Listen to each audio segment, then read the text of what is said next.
This week on Deep Space Pride, a gay Star Trek podcast, we welcome Kelvin Wood, fellow podcaster and Star Trek superfan. We talk about his relationship with Star Trek, his podcast, and of course, we talk a little bit about Star Trek Picard Season 3.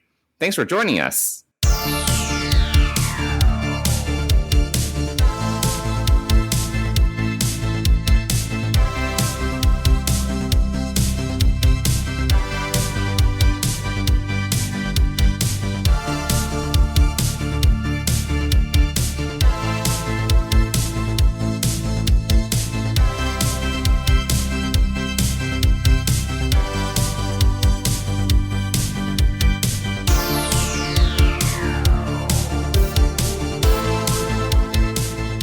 Hey, Mike.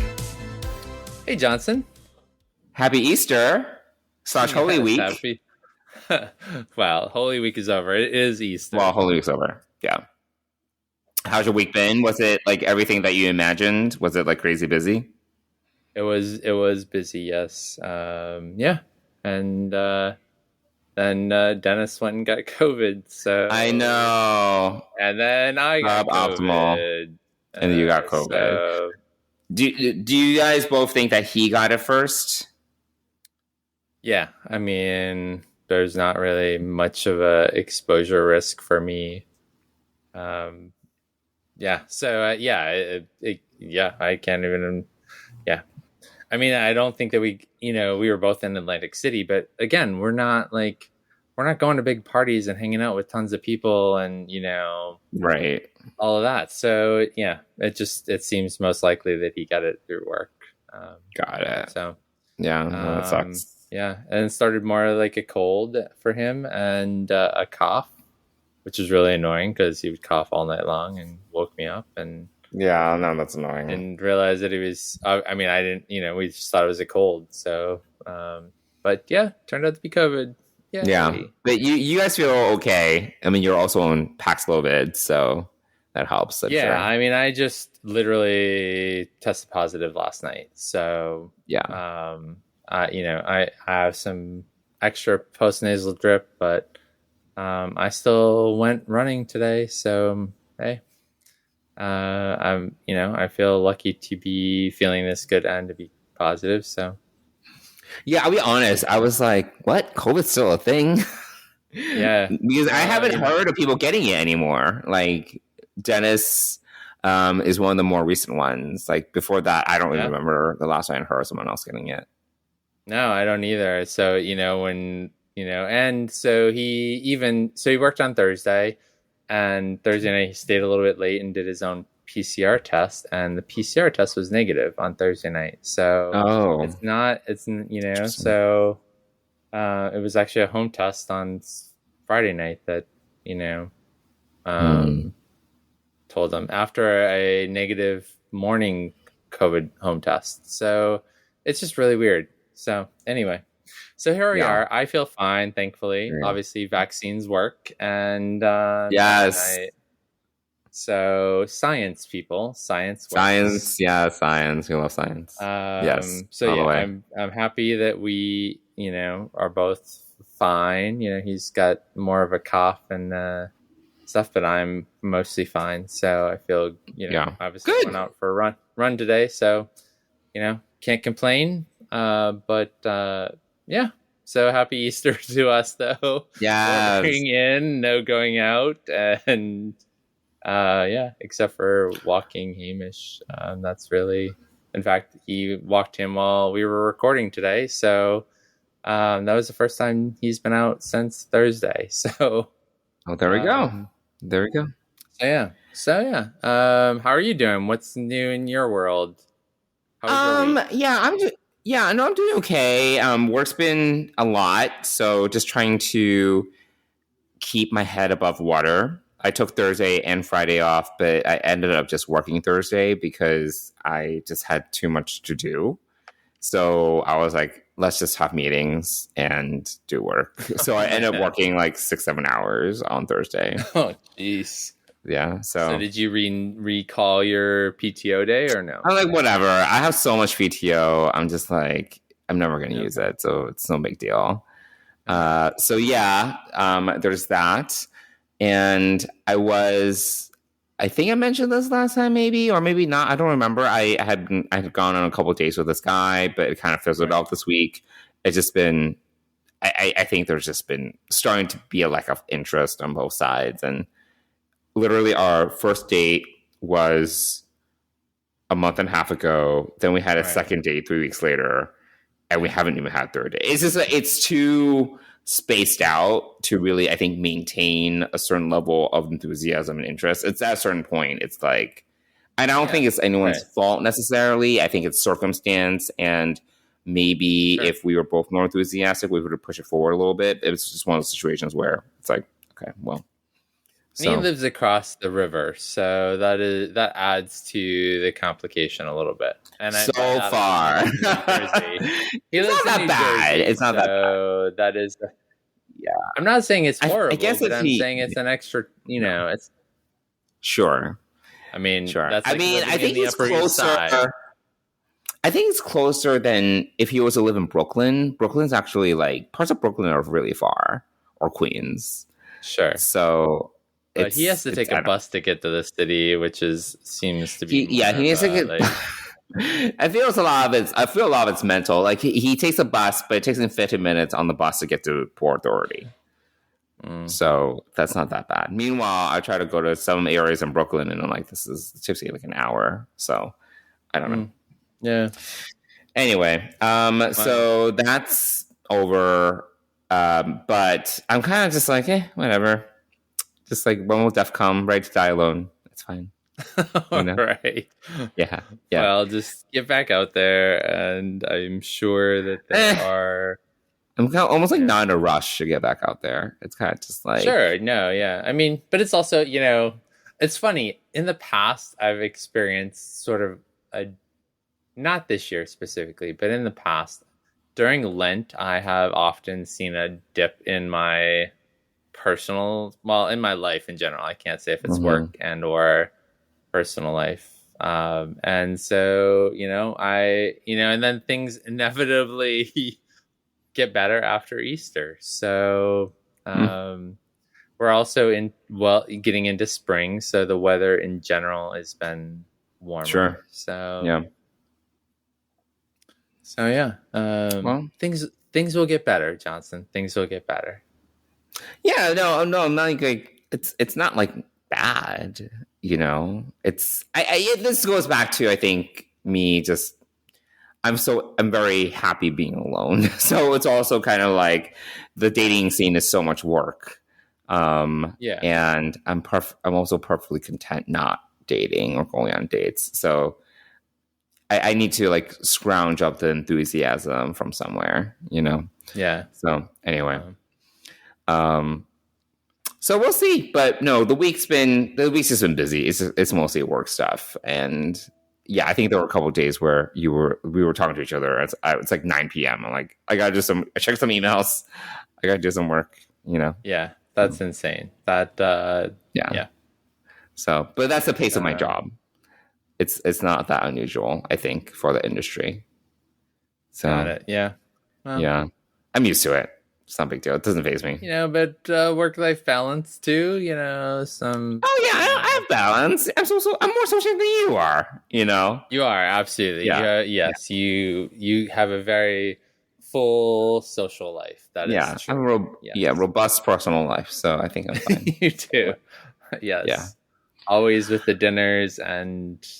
Yes, seeing people, with friends, having people over. Yeah, I try to make an effort there. So anyway, you do. You do.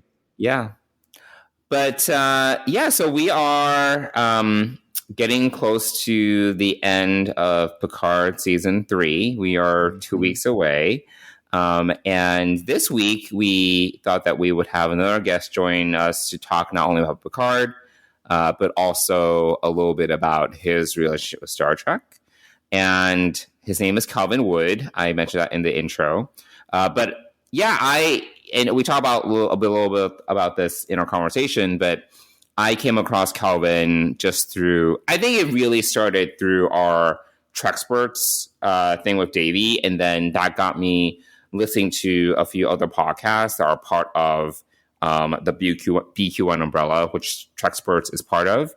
And I came across Kelvin because he was on one of the sister podcasts. And I was like, oh, this guy, he seems interesting. He seems to be a bit of a super fan. He knows a lot about Star Trek. And he also is a co-host of his own podcast. So why don't we have him on? And just know for our listeners, Mike and I are trying to just get more co-hosts to come on Deep Space Prime, just to add some additional voice to the banter that he and I have, and just also other folks that are part of the LGBTQIA plus community, just to have another voice in the mix and get their perspective on things. So that's why things have been also more spaced out on our podcast, because now we're trying to find folks to come on. In addition to what we mentioned last week, which was there's a lot going on in our personal lives. Our lives are very busy at the moment. But again, also just to add a little bit spice to the mix of how we've been doing this formula. So hopefully that's something that you are all enjoying. Yeah. Well, why don't we bring Kelvin into this conversation and get things rolling? Yeah, no, sounds good. And just to give a quick intro, so Kelvin Wood is from Manchester, England. Never been, but here it's nice. He is a super fan, a cosplayer, and as mentioned, he is also a podcaster and one of the co-hosts of All Good Things, which is a Star Trek podcast on the BQN network. He is a Berman-era enthusiast. He is also a trivia Trexpert, quote unquote, that really has a special love for Deep Space Nine, as do many of us. Away from Star Trek, Kelvin is a fellow member of the LGBTQIA plus community and lives with his fiancée, James. And he works in safety, delivering consultancy and audit services throughout the UK. So welcome, Kelvin. Thank you for having me. Lovely to meet you, Johnson. Lovely to meet you, Mike. I'm really excited to guest. Makes a nice change. Yeah, for sure.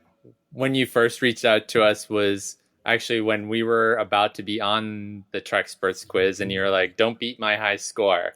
Your competitive nature started right away, and I think I replied and said, "There's not even a chance that we could touch your high score." Oh my god, yeah. Mike and I are just not good. We just pretend that we know stuff. But do you have any idea how stressful it's been that being on such an early episode and having to maintain that high score every week, thinking is someone going to beat me?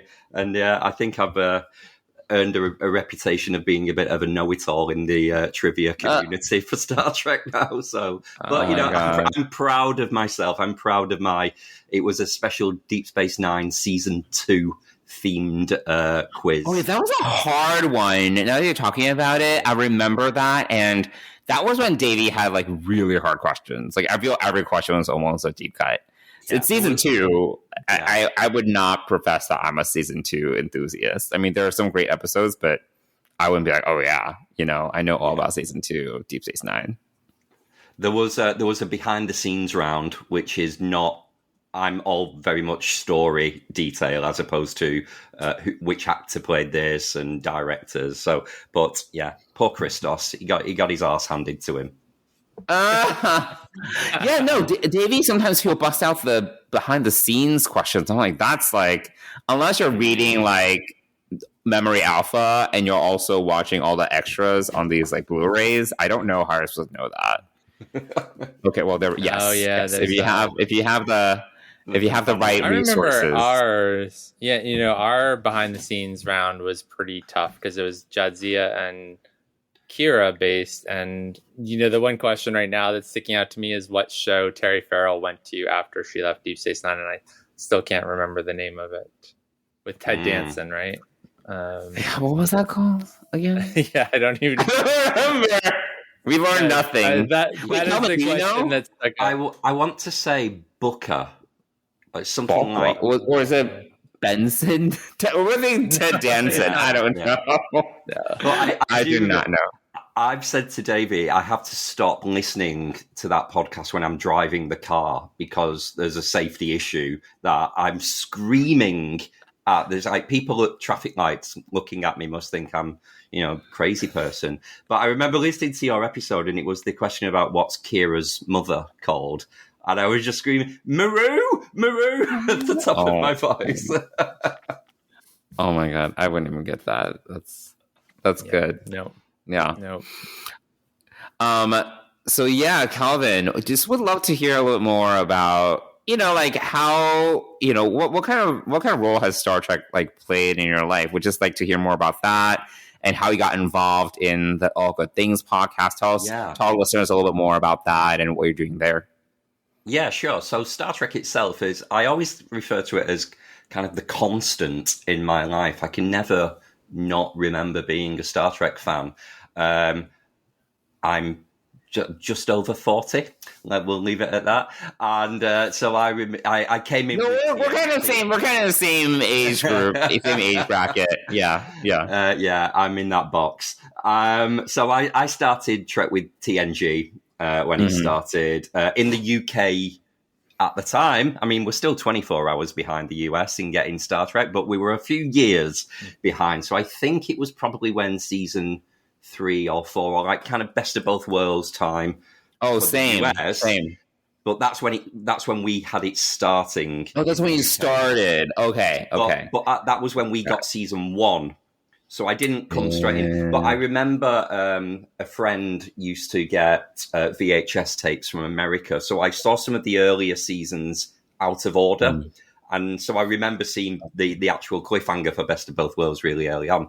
So I fell in love with it. It was my kind of thing as a teenager.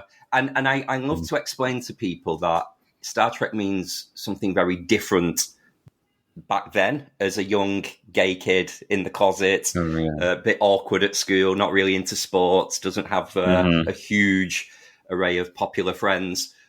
Through to now, modern, like contemporary Kelvin, Star Trek to me is all about friendships now and the people I've met at Star Trek Las Vegas or on Star Trek The Cruise or even just, virtually.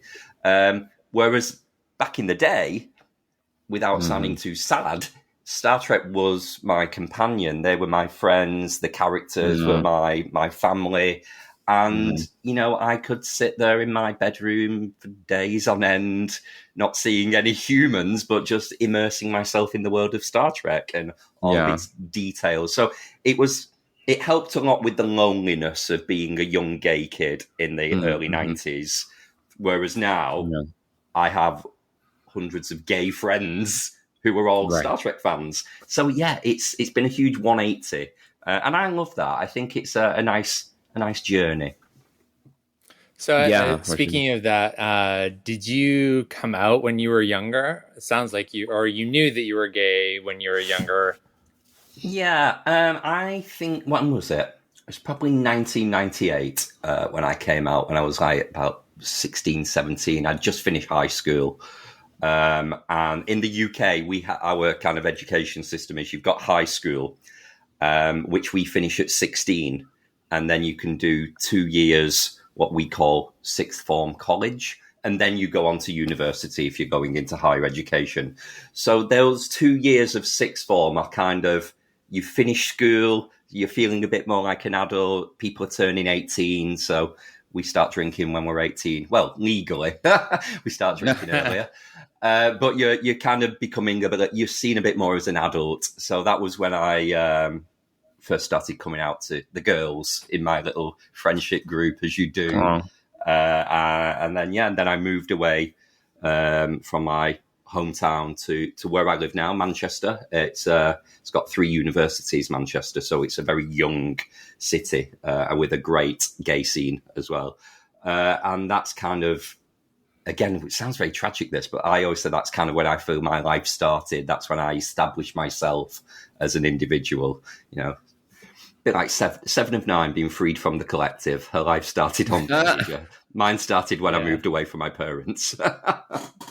Yeah, I would say that that's probably a story that's similar for a lot of folks in the LGBTQ community that they didn't really start living until they kind of came out and embraced who they were. Yeah.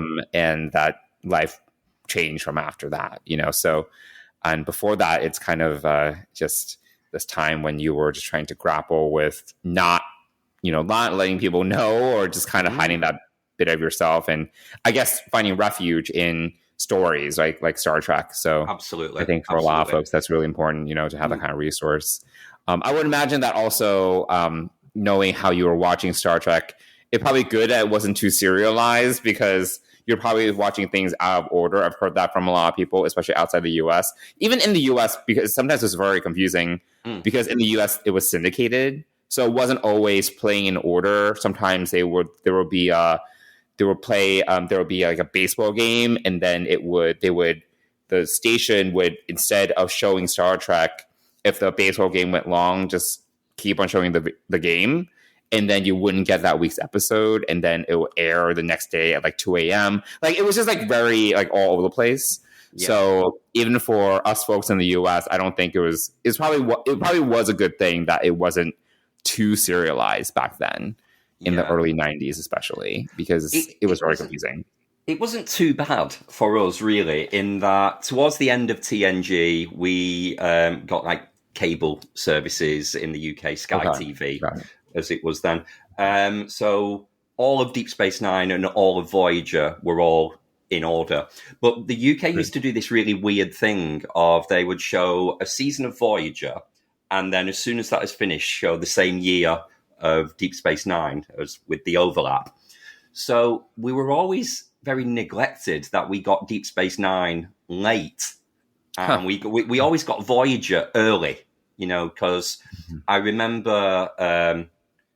the UK doesn't really do the big hiatus like the US does, where it will just stop for like the the spring, and be off for 8 weeks and then restart. We would get it every week, so it was cool. But yeah, we always felt a little bit behind on Deep Space Nine, and I would remember, the chronology, thinking, well, I know how the season ends now for Voyager, and it's out of sync with I'm reading about Deep Space Nine happening in the Star Trek Monthly magazine, and it would have been nice to see it in advance. Right. So yeah.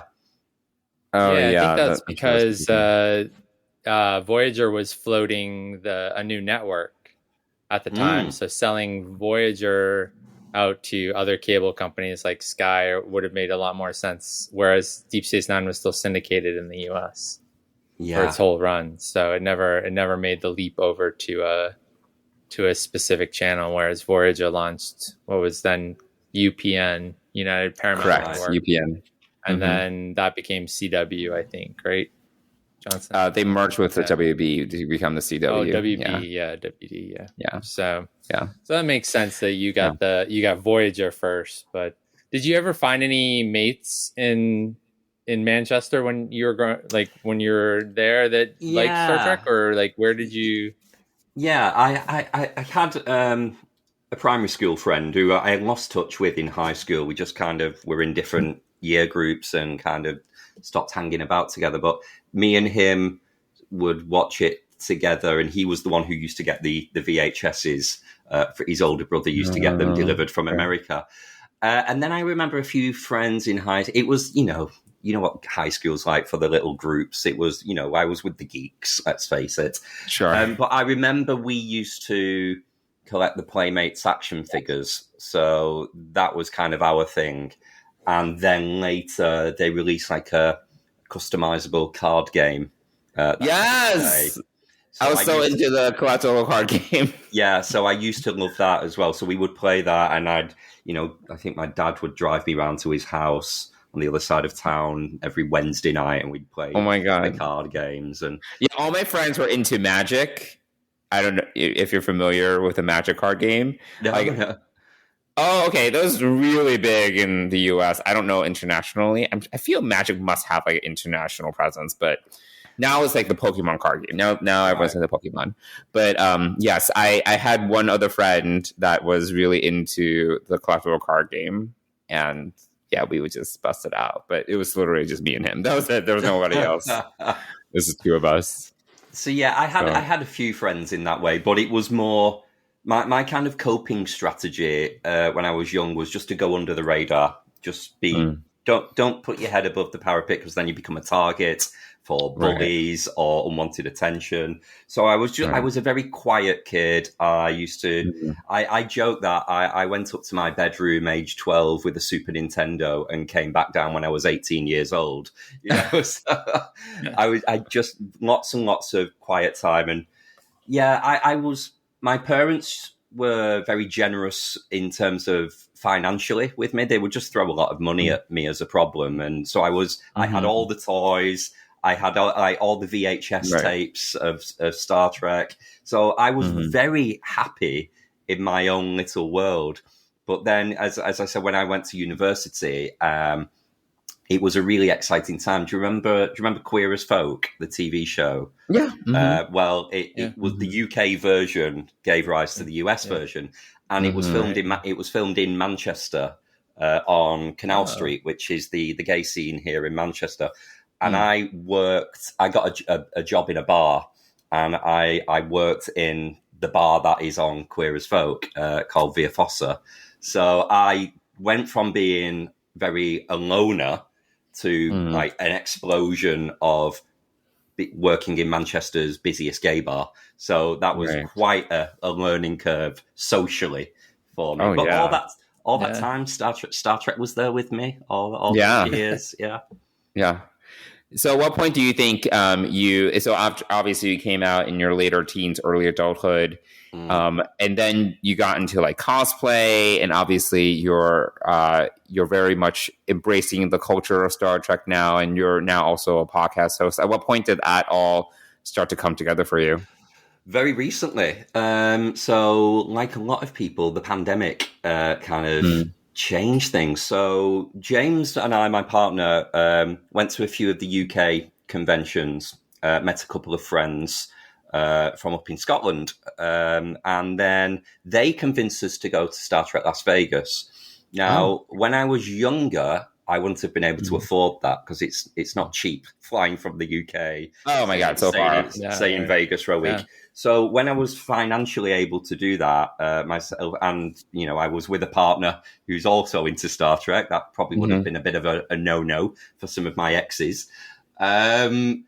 We did it, and obviously you meet a lot of people when you go to STLV. And then, so we went in 2019 for the first time, and then the pandemic happened. So all of those people that we met were people who wanted to do the traditional Zoom calls over the pandemic. So during the pandemic, there was a group of about 15 of us who Sunday, actually this time it would be 8 p.m. on a Sunday UK time, and like 12 noon for like Christos in San Diego and Amy Nelson in Vegas. And we would just chat every week for a couple of hours, and we all got really, really close. So there was that side of things.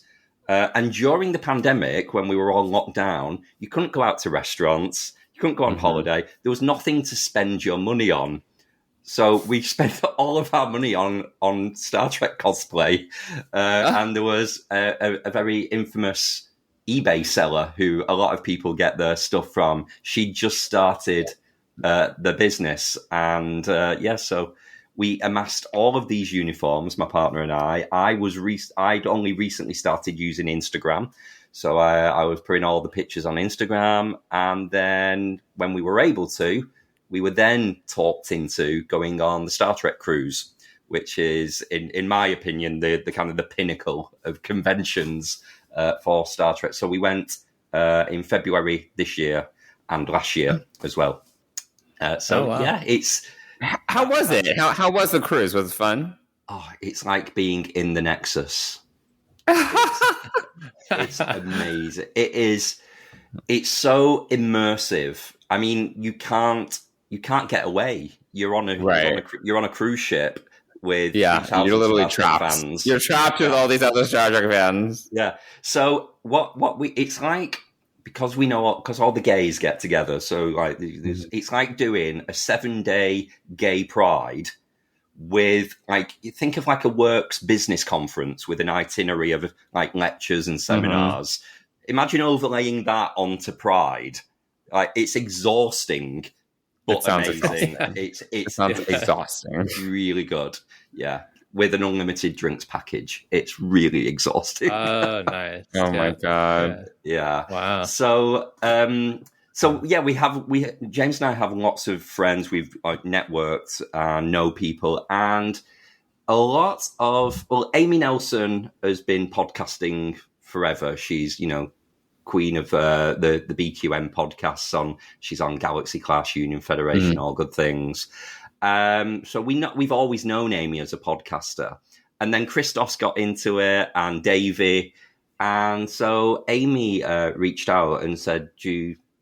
At first, like this, she had me on Galaxy Class, just having a chat first. So I think that was about cosplaying originally, and then I went on Trexpert and What's the Tea Bev, and then they said, "Do you want to become a regular host on All Good Things?"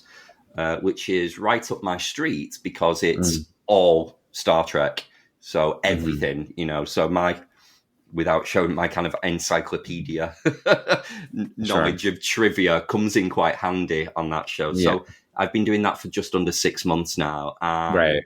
Love it. Yeah, really. I've got the bug. Fantastic. Yeah, that's awesome. How did you and James meet?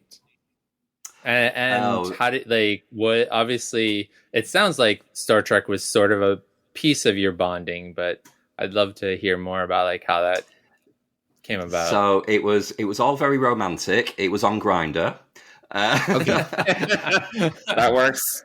Yeah, it was really weird. I was working at home, and he was taking the bus to work, and I must have just hit refresh at exactly the right time because it picked him up, and I was like, "Oh, who's this? He's new." So we just got chatting, and believe it or not, well, you probably will believe it because Star Trek's not your usual conversations that you have with people on Grindr, is it? It got actually until our first date that we even found out we were into Star Trek. So we were just kind of chatting in general, doing what you usually do on Grindr, and then we arranged to meet up. And I remember having a conversation with him saying, "Look, I need to tell you something. It does put a lot of guys off. I'm not going to lie." And he was probably thinking, "Oh my God, what's he going to say? Is he like a murderer or something?" And I said, "Look, I'm like a top level Star Trek fan, like not just like casual view. I really like it. It consumes my life. So if you don't like Star Trek, this is probably going to be a bit of an issue." And it was such like a moment because he just said, "So am I." And that's amazing. That's awesome. He's just a bigger fan as I am, which is handy because there's not like a uncovered piece of wall in our house that doesn't have some form of Star Trek merchandise. Oh my God. Yeah. So he's as into it as you are, as just into all aspects of it, the cosplay, the merchandise, the trivia, he's as into it. Yeah. James is, where I would say his specialism is he loves the novels, so all the beta canon. Okay. Oh, wow. Okay. So I'm here where I'm sitting speaking to you. This is my kind of home office, which is modelled after Picard's ready room on the Enterprise D. So it's a lot of pink. Looks like a little girl's bedroom. James's room next door is full of all of the novels, and it looks like a library. There's that many of them. Wow. So that's his thing. He knows all the beta canon. But James... he is a little bit more reserved. He's like a traditional British stiff upper lip, quiet person, very reserved. So he doesn't like doing podcasts. He wouldn't enjoy standing up and being the center of attention. But yeah, he enjoys the cruise. He's got the same group of friends as us. But he's not very front and center. Oh, so he would want to come on and talk about books then, about the novels with us then. Or... Do you know what? I would really have to twist his arm. He would feel very uncomfortable. I know Christos has been trying to get him on What's the Tea, Bev. Davey wants to get him on the quiz because he thinks it would be hilarious if James could defeat me. And I said, "Do you realise that could lead to a divorce?" That's hilarious.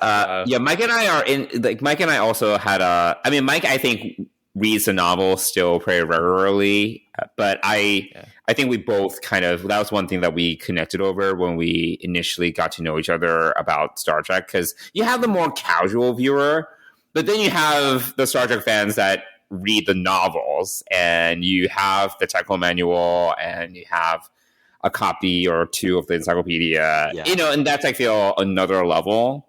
So I think that's a good litmus test for like how deep of a Star Trek fan are you? You know? Yeah. Although saying that, even with X's, I had some success in assimilating them gradually. I mean, they didn't really have much choice in it. It was just on TV constantly. One of my exes was a big Doctor Who fan, so he was the Whovian and I was the Trekkie. And he got me into Doctor Who, and I got him into Star Trek. But James is the ready-made Trekkie from day one. So it was a meeting of minds and hearts. Awesome, that's cool. How long ago did you guys meet? That is not the case for Dennis and I. Dennis does not want anything to do with Star Trek. How awful for you. Yeah. Well, that's why Johnson and I are friends. Not only the reason. He can be your Trek hubby. He is my basically. Yes. I mean, yes. If you ever meet us at a convention or anything, he is literally, what do we call it? Barnacled onto me. I like barnacle. Well, I'm like the introvert. I'm more introverted than Mike. Mike's also not like extroverted, but I'm much more reserved when it comes to convention settings because there's just so many people. Yeah. And literally I will like grab onto Mike and not let go because I'm like, I don't want to get lost. I didn't want to get lost. I don't get lost. I need to like hide behind you if people come up to us and want to talk to us. So, that's so cute. I think, and this, when I went on the cruise last month, it was the first time I'd done a convention since I'd started with All Good Things. So it was really strange having people come up to me and say, "Oh, we listened to your podcast," and they'd like say something from a recent episode, and it's really nice. It's lovely, and because sometimes I know it sounds really weird to say, but sometimes you forget that people actually listen. Sometimes it just feels like this is your time with your friends and you're just having a chat. And the fact that it's not until you have to sit there and edit it all and it takes hours that you actually remember, this is the real deal. But if you're just a contributor, then you kind of forget that there's thousands of people listening to it. For sure, yeah. And for the uninitiated and for those of our listeners that don't know about All Good Things, you want to talk a little bit about it? It's like, from what I know, it's like you tend to be more topical and it's more theme oriented. But did you want to talk about it a little bit? I will, yeah. So All Good Things is, I think we're on show like 120 now. So we've been going a while before me.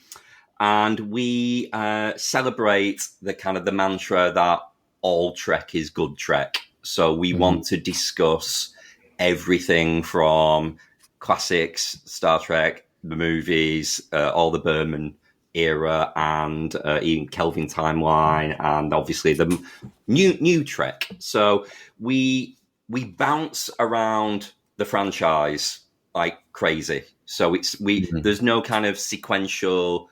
We're not doing an episode rewatch in order, and we have themes. So it might be today's episode we've recorded, spoiler, is Man versus Machine. So we would choose an episode that has got some kind of technology aspect.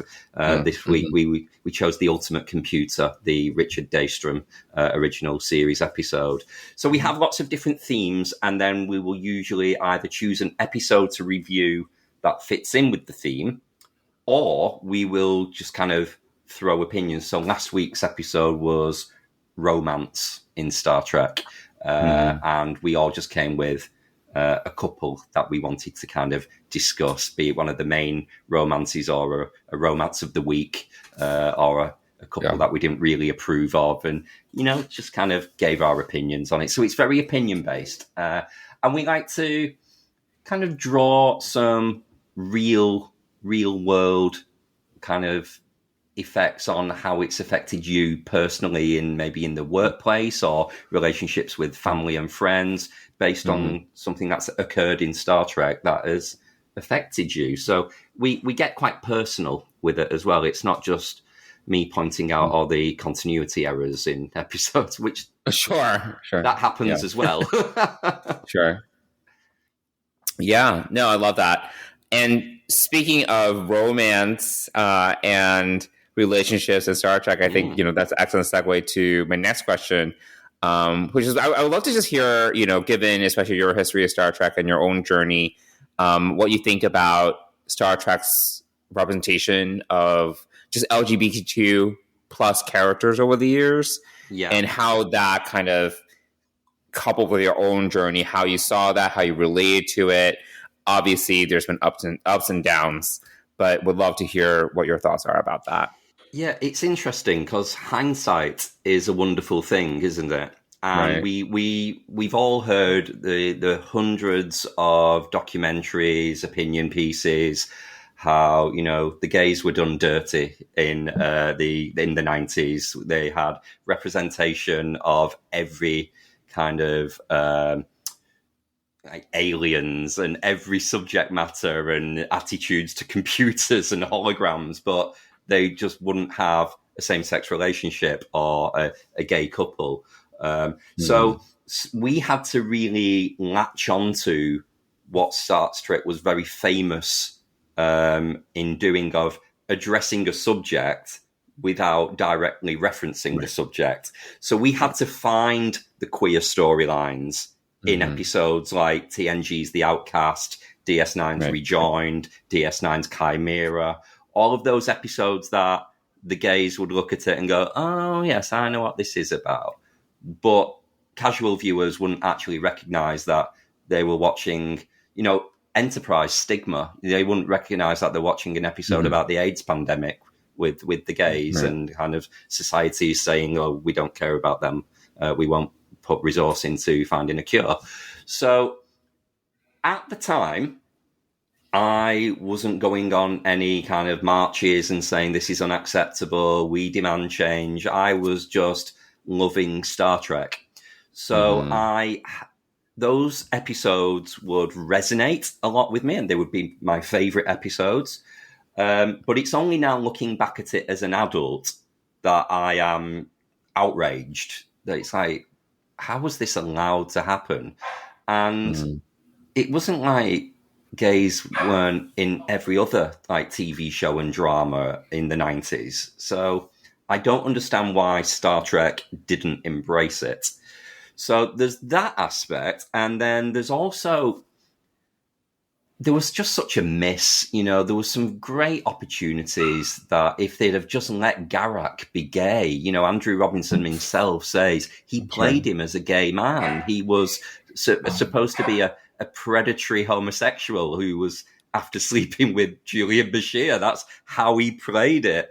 And there was serious consideration of making one of the characters in Enterprise gay as well. And then the network just said, no, we're not having it. I think it was actually supposed to be Malcolm Reed, although I would have much preferred it to be Travis Mayweather. But yeah, they just would not allow it. So there's all of that, and that's kind of one era of Star Trek. And then you've got the modern era. So I think clearly they do it a lot better now. We've got actual characters who are not affected by some kind of empathic echo, or they're not a Trill who seems to be a different gender. They are actually just homosexuals or transsexuals or identify in a way that represents us authentically, which is great. I think when you look at Discovery, it's quite easy to kind of do a bit of an eye roll and say, they have characters like Gray and Adira who don't seem to have any other storylines apart from being non-binary. So to me, that jars a little bit. I'm like, just, let them be represented, be on screen, but be shown to be fantastic being a Starfleet officer and being really smart and being really funny and really engaging. And that is just a part of your character rather than it being the main storyline.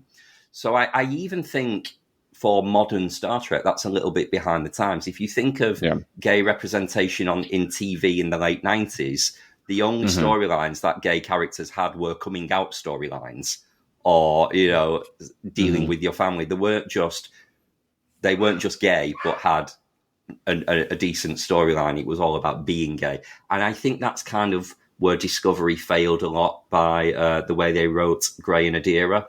Stamets and Culber, can't get enough of them. I love them. I think they're a great couple. And I think that's a healthy relationship depicted on screen.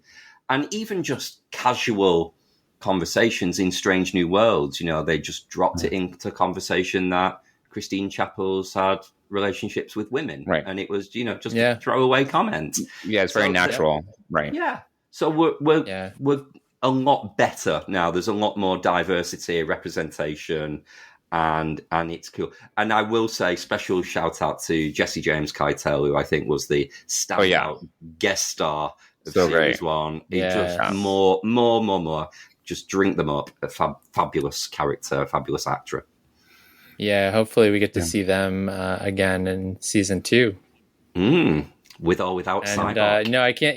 One of the things Johnson and I have talked about is I think that it's true that the characterization of all the characters, even the bridge crew, kind of took a back seat to the overall arc of the season and the story. So are you talking about Discovery specifically, or are you talking about Discovery? Discovery specifically. Where the arc of the story was the primary focus, and developing characters was not.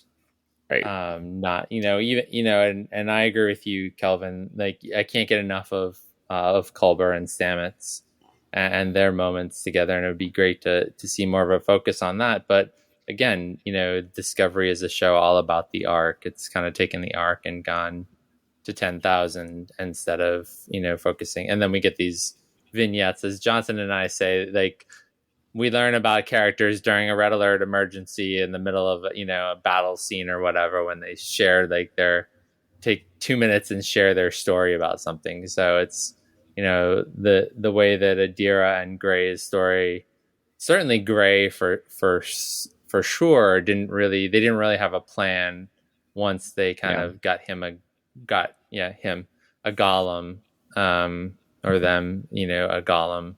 I think Ian Alexander goes by he, him. They, I think he goes by both them and he, him, they, them. Yeah. But they didn't really have a plan for what to do with that character after they brought him out of Adira's mind or whatever, spirit or whatever. As we know from being such big Deep Space Nine fans as well, you've got a Trill who is, by the very nature, a queer character because of all of these kind of gender differences of all of your previous hosts. And so here we brought a Trill over onto Discovery, a fabulous opportunity to tell us more about the species, continue the kind of the legacy of what we started with Dax. And they just didn't bother with any of it. It was, just a little, almost a storyline just for Adira. And then, I want to be with you. I want to be with you. I want a real body. Oh, I've got one now. Bye. Right. Right. So a wasted opportunity. Yeah. No, I really agree with you. Oh, go ahead, Mike. I think the bigger loss really is the lack of focus on Stamets and Culber, which for me, I'm in an interracial relationship, partnership, and which meant a lot to me. And seeing that toothbrushing scene from, I think it was episode 3 of Discovery, which will always be my favorite. And, to really develop that, we've certainly seen vignettes of it, even in season 4 when, coming home from work and they talk about their day or whatnot. I think we really could have used a lot more, development of that relationship and of those characters from Discovery on, their executive producers and writers. But did you have any feelings about the sudden finale of Discovery, being, season 5 being the last season for Discovery. Yeah. What were your thoughts around that?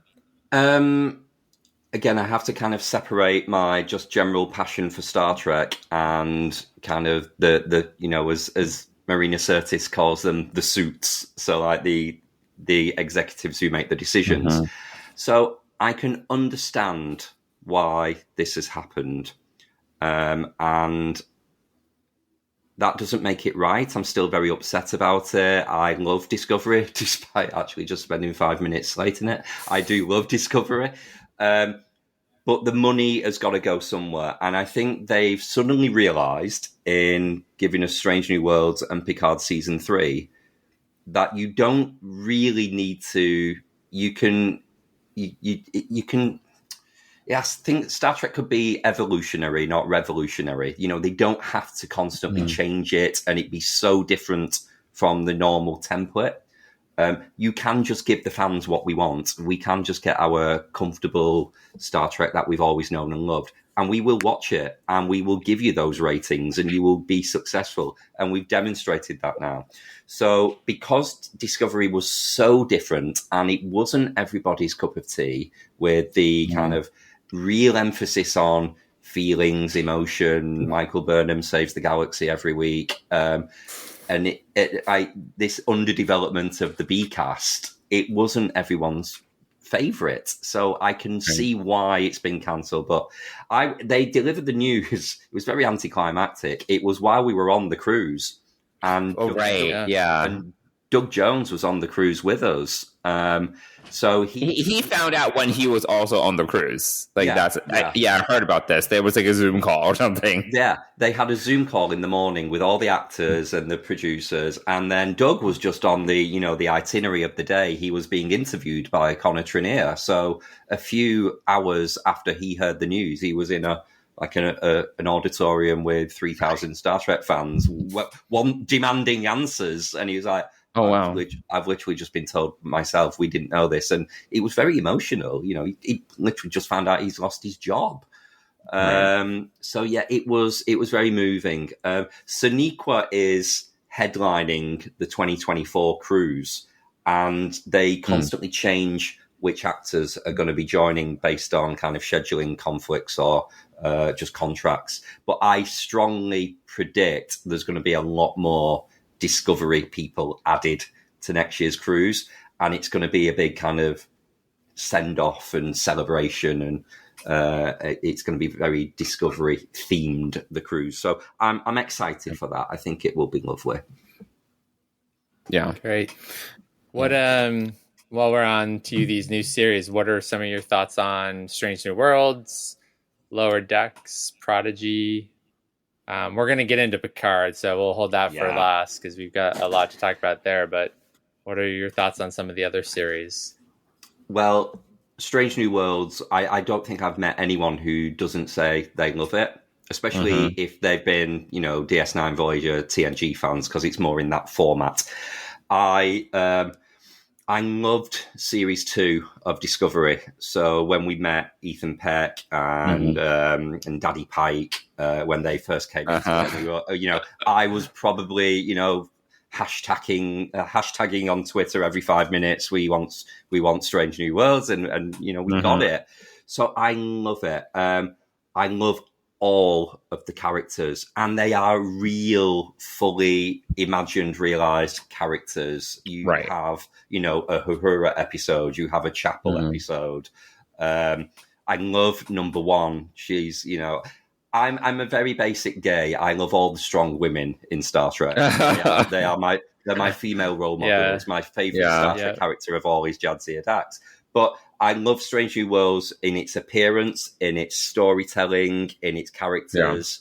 Don't even get me started on how much I'm attracted to Anson Mount and Ethan Peck. We'll be here all day. So that is great in itself, and that stands up. When it comes to Lower Decks, it took me a while to warm to Lower Decks. I remember the Zoom calls that I said that we had with our friends during the pandemic. They were like, "Isn't it amazing?" And James and I would sit there and say, I don't really like the forced humor of it, and we just didn't get it. We found it all a bit of an assault on the senses. It was too fast. We couldn't. It's a lot. It could be a lot. It was like, and we didn't really watch the kind of Rick and Morty style animation. That's not our thing. That being said, you get to kind of halfway into season 1, and we watched it because, all Trek is good Trek, so we're still going to watch it. And now I can't. It's interesting to look back of thinking that was my opinion when it started. So it's really taken me on the journey, and I love it. And all of the Easter eggs and all of the content and the way it's just produced with love. And Tawny Newsome is amazing. Sorry to go on about the cruise again, but she was on the cruise this year. She was amazing. I love Tawny Newsome. She's so funny. Like, she's hilarious. I love her. Yeah. And she's really good on the Pod Directive, the official Star Trek podcast. Yeah.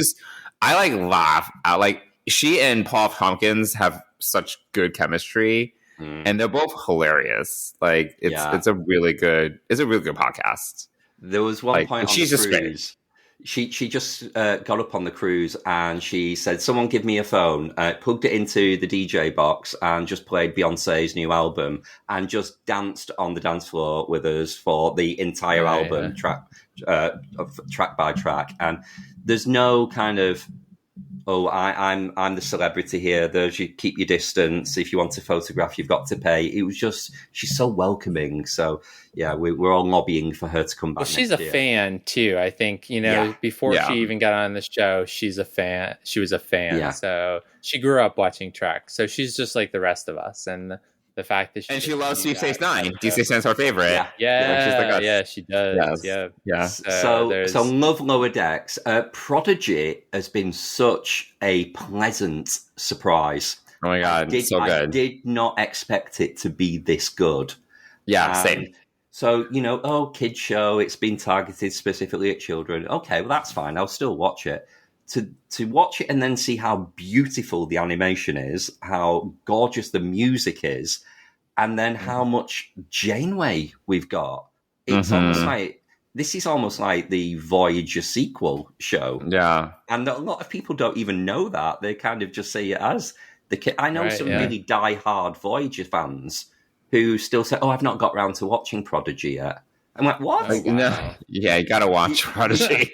You know Janeway's in every episode, don't you? They're like, "Oh, is she?" It's crazy. But you do have to kind of get over Dal a little bit. I mean, Dal annoyed at the very beginning. I wanted to fucking stab him in the eye, but other than that, it was fine. It was fine. The other characters are great. Dal, we just wanted to kill at the beginning, and he, eventually, I think around episode 5 or 6. Yeah, he settles. He mellows out. Yeah.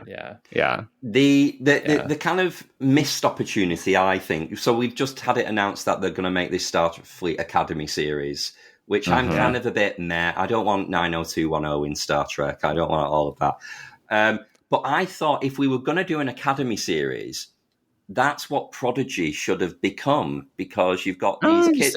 You've got these kids of a certain age who want to be in Starfleet. So now that we've established those characters and we've grown and we know them and they've come back to the Alpha Quadrant, season 3 and 4 of Prodigy could have been them at the Academy.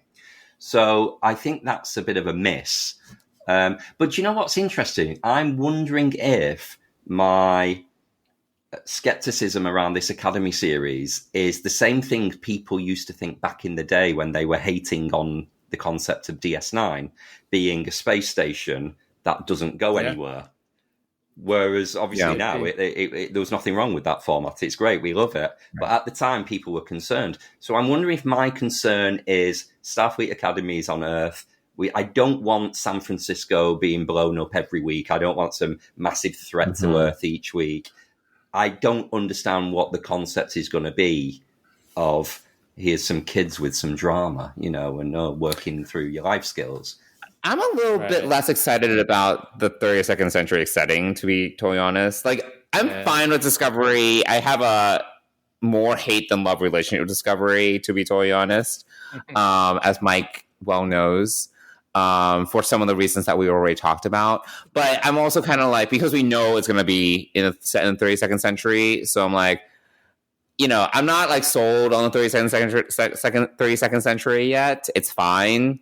But now that we know it's going to happen there, I'm like, all right, it's like, it's fine. Yeah, and I don't know that it's going to be set on Earth either, because, I mean, Earth did just rejoin the Federation at the end of season 4 or whatever, but, it doesn't necessarily mean that Starfleet Academy is going to be set on Earth per se. So, but I think, in leading in that was a great segue, Kelvin, because I think Prodigy really captures the really young viewers and brings them into Star Trek. And so we're sort of missing that teenage, the 12 to 22 year age range where those WB shows, those CW shows are, and that's who they've got producing it. They've got someone who's producing, executive producing, who's produced several of them. And I apologize, I don't remember her name. But she and Alex Kurtzman are both the executive producers of this new series, and Tawny Newsome is actually going to be a writer. Tawny Newsome's she's going to be a writer. So I'm excited about that, and I think that we'll see her like spark and her humor, and I hope that what I'm hoping is that writer, in season 1 could possibly can you imagine a Star Trek episode being directed by Tawny Newsome? Like, I feel like that's, she's really laid the groundwork for a lot of this. And I think getting into the writer's room is one step. And I'd love to see her become like this generation's Jonathan Frakes, for instance, so, and I think she brings that diversity, obviously her diverse background and experience, but also just, her excitement for the franchise into this. And I think that it's going to be, and I also feel like she's someone who in that writer's room would be, joking around and bringing the humor, but also being like, nah, that's not going to fly, she's going to be one of those people who are going to be like, nah, that's not going to fly. I do improv for a living. And, that's really not, so I'm hoping that, that is, that's something that we're going to see. I mean, we won't see it for a couple of years, obviously, but but I think it's really aiming at this mid-range group that, you have the hardcore Trek fans and then the casual Trek fans who are probably in their 20s and upwards. And I think that we're looking for something in between the Prodigy and the like Strange New Worlds crowd, for instance, which, speaking of, sorry. No, go ahead. I was going to say, speaking of future series in development, do you still think we're going to get the Section 31 series now that Michelle Yeoh is such a megastar with her Oscar? I just have a feeling they won't be able to afford her anymore. Well, Alex Kurtzman has said that they're still planning to do it. Like, I think he said this recently. So it might just be more, but it might be more like a limited series or something versus I think we're going to see a limited series that could, lead into, could introduce some other characters that would be really interesting. Also, the fact that she's jumping back to the 25th century or roughly, that, puts her in, in near Picard season 3, like legacy territory-ish. Who knows? So there's TBD. that possibility.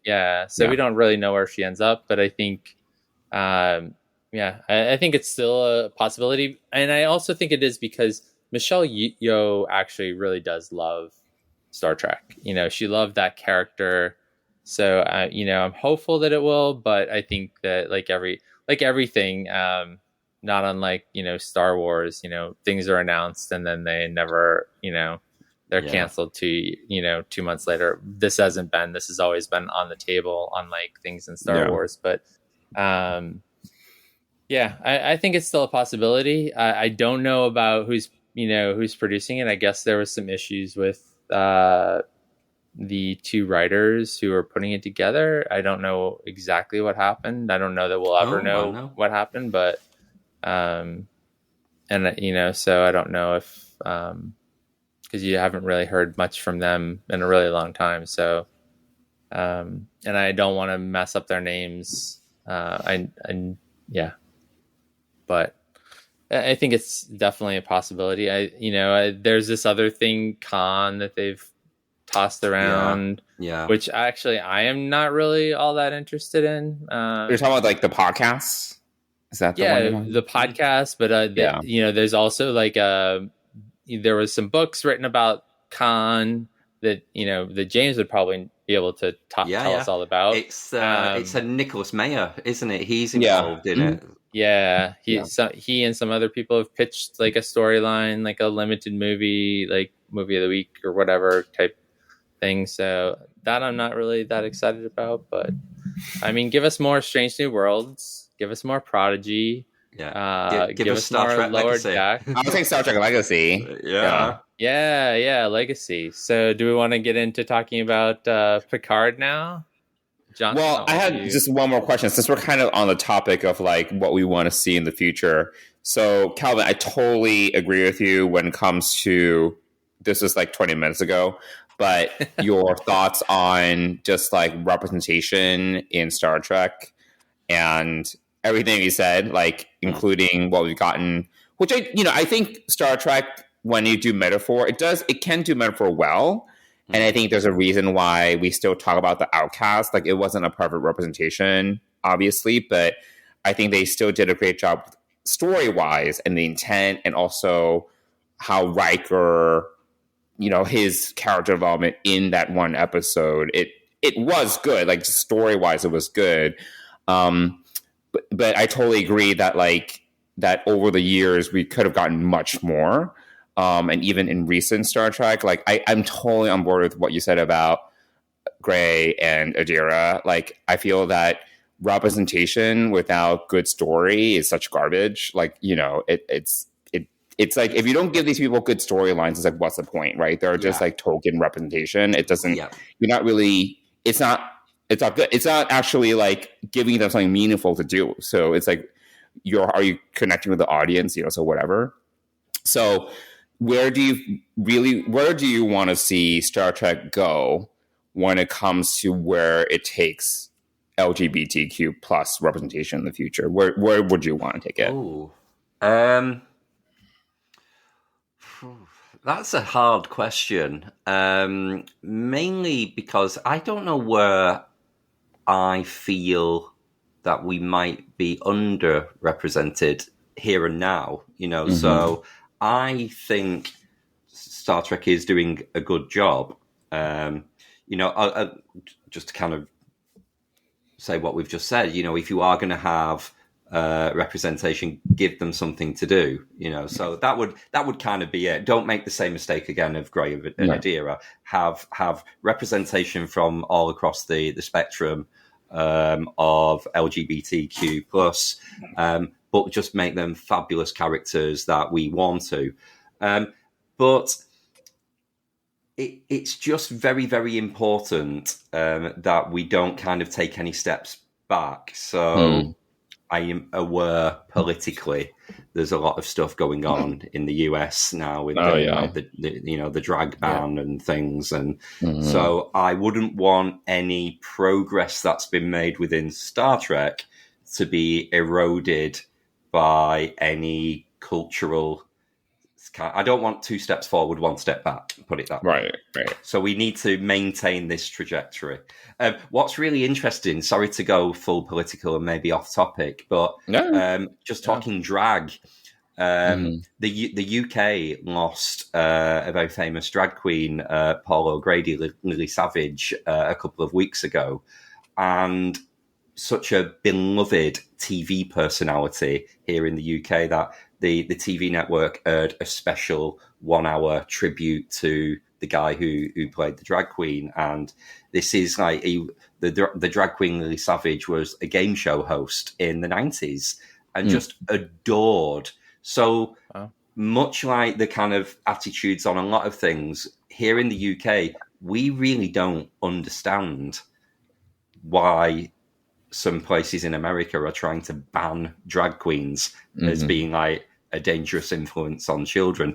It just doesn't compute because we embrace things like that. So I just thought it quite an interesting analogy that we're almost doing like a state funeral almost for a beloved, cherished celebrity, whereas at the very same time, in like somewhere, that's all, like someone like Nashville, for example, is been successful at banning drag. So as long as that kind of negativity doesn't find its way back into Star Trek, if it was ever there in the first place, I'd be happy. Yeah. Yeah, I think it would be great to have Star Trek take a little bit more of a stance on those things. I mean, we've seen some of it referenced by, Pike in Strange New Worlds about, the January, the future, like civil, in that timeline, the Second American Civil War. Yeah, Civil War, eugenics wars, and then World War III. That was the order. Yeah. So we're definitely, we're trying to remain hopeful that that version of history doesn't take place. I think my hope really lies in that in Gen Z. Actually, I'm really hoping that they, as they are growing up and become more, become voting age here in the U.S. and really, hopefully, try to clean up some of this bullshit and this mess that we have in this country. And, we could go on and get on a soapbox about the state of the United States and politics and, we're not perfect here in the UK. I mean, we voted to leave Europe, Brexit, right. Yes. And Boris Johnson was very right wing, like he was very Trumpian. But to me, that was like breaking up the Federation. This is like season 4 Discovery. So I'm like, why do we want to leave this amazing org? We should all be coming together. We need to be more like Star Trek, a united nation of different governments, not separate. We don't want this kind of political autonomy and we must take back our borders. It's a step in the wrong direction to get to the utopian future. So that was a political subject that jarred against my kind of Star Trek morals.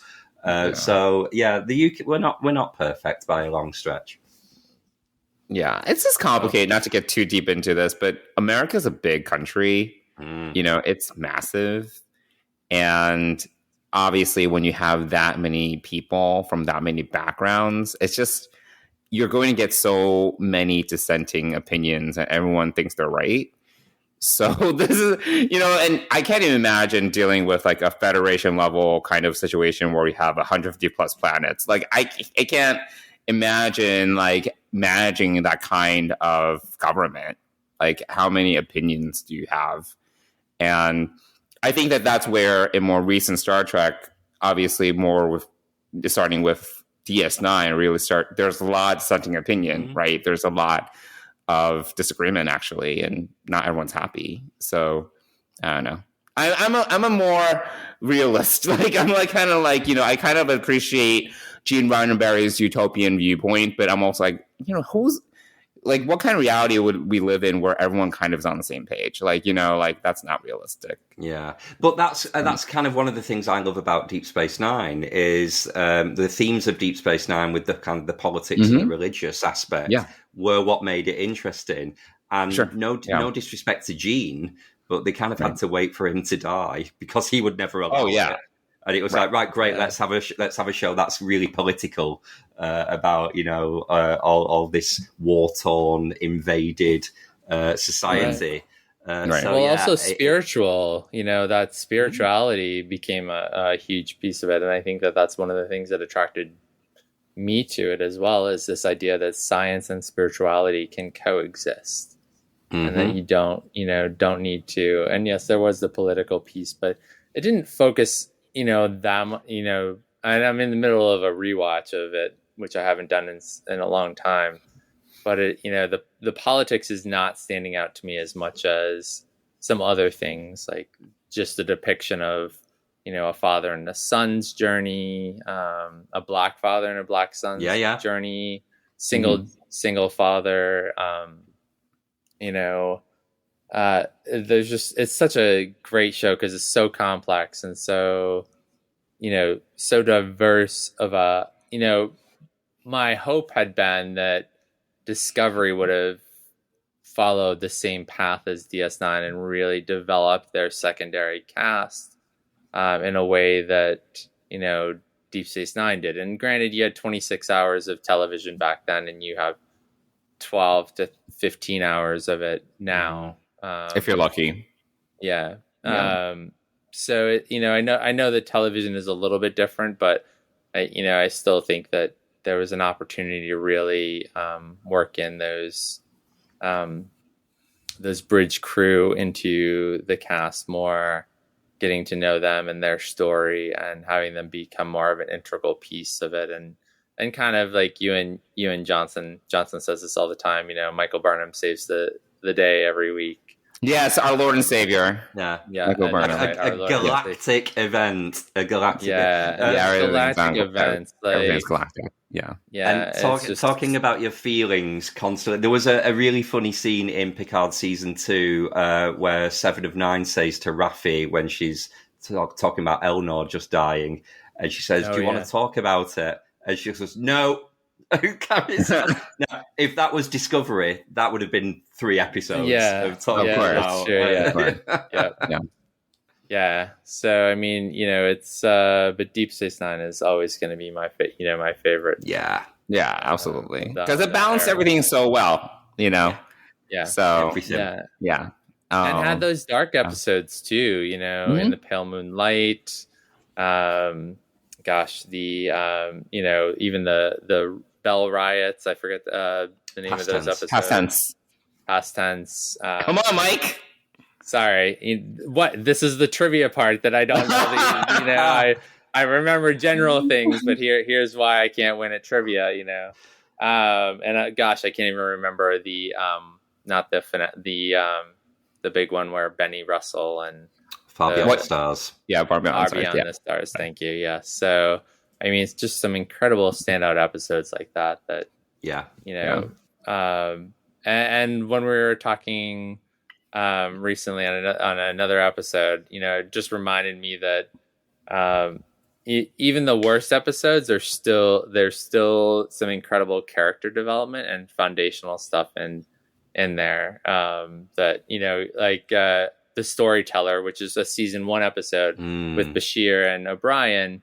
It's when I got to it, I'm like, oh, this is such a lame story. But then you start to watch it's literally like part of the formation of Bashir and O'Brien's relationship. And, they can't get to the buddy stuff that they do in later seasons without these awkward beginning moments that you have like in the Storyteller. So it's just, it just built upon itself. And, that's one of the things, unfortunately, that I don't really think Discovery did. It didn't really build upon itself in a way that was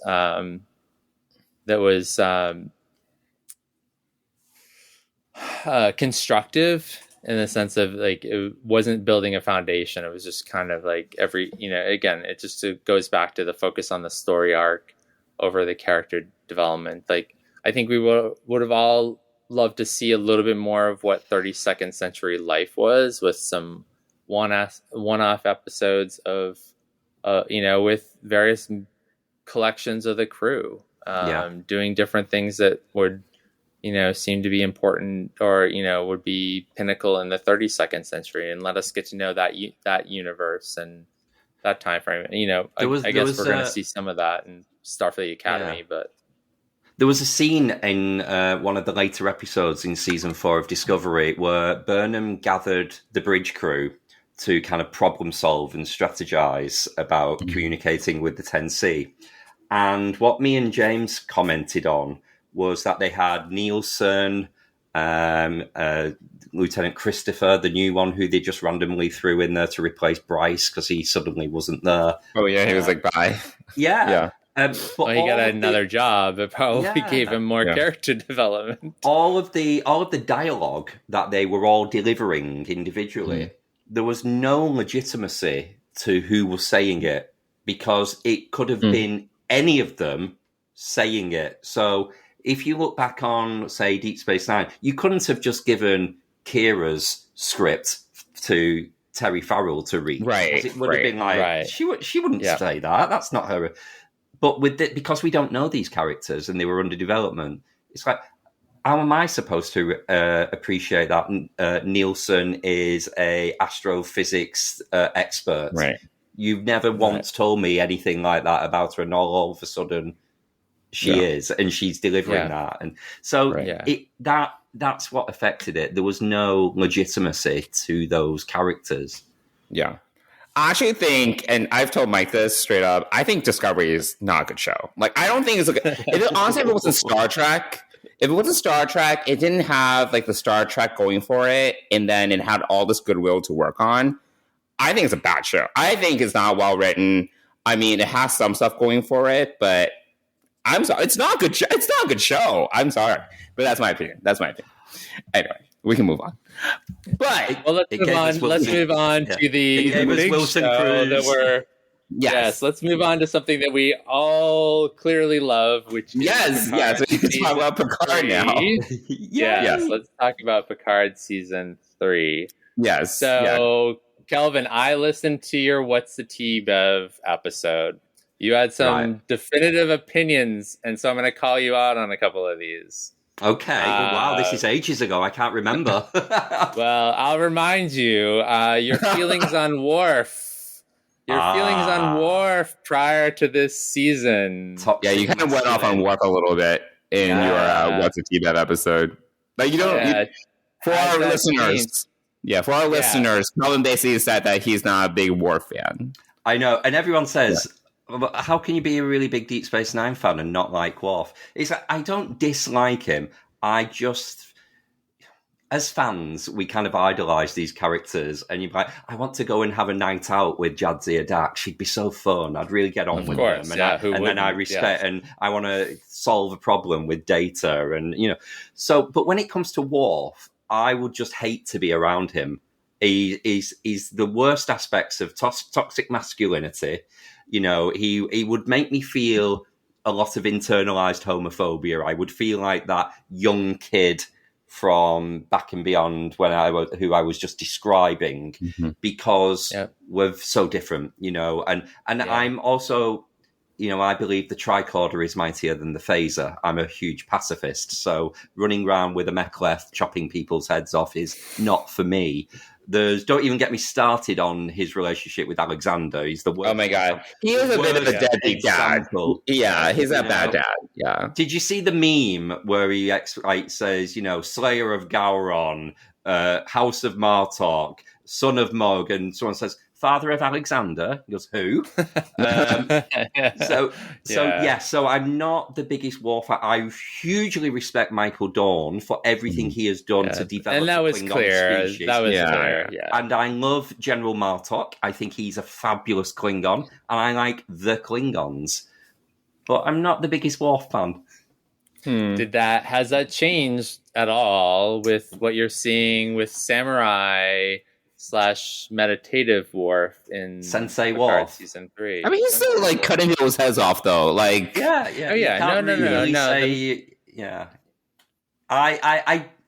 I respect the writing in the same way that I love Riker even more than I did before, because of the great dialogue that they've given him in Picard season 3. He's so chilled, he's so laid back, so funny. So you know what it's like before. We've seen Star Trek try to kind of force humor on us, and it's a bit jarring, like Data in Generations. It's just a little bit, but it lands really well in season 3 of Picard with both Worf and Riker.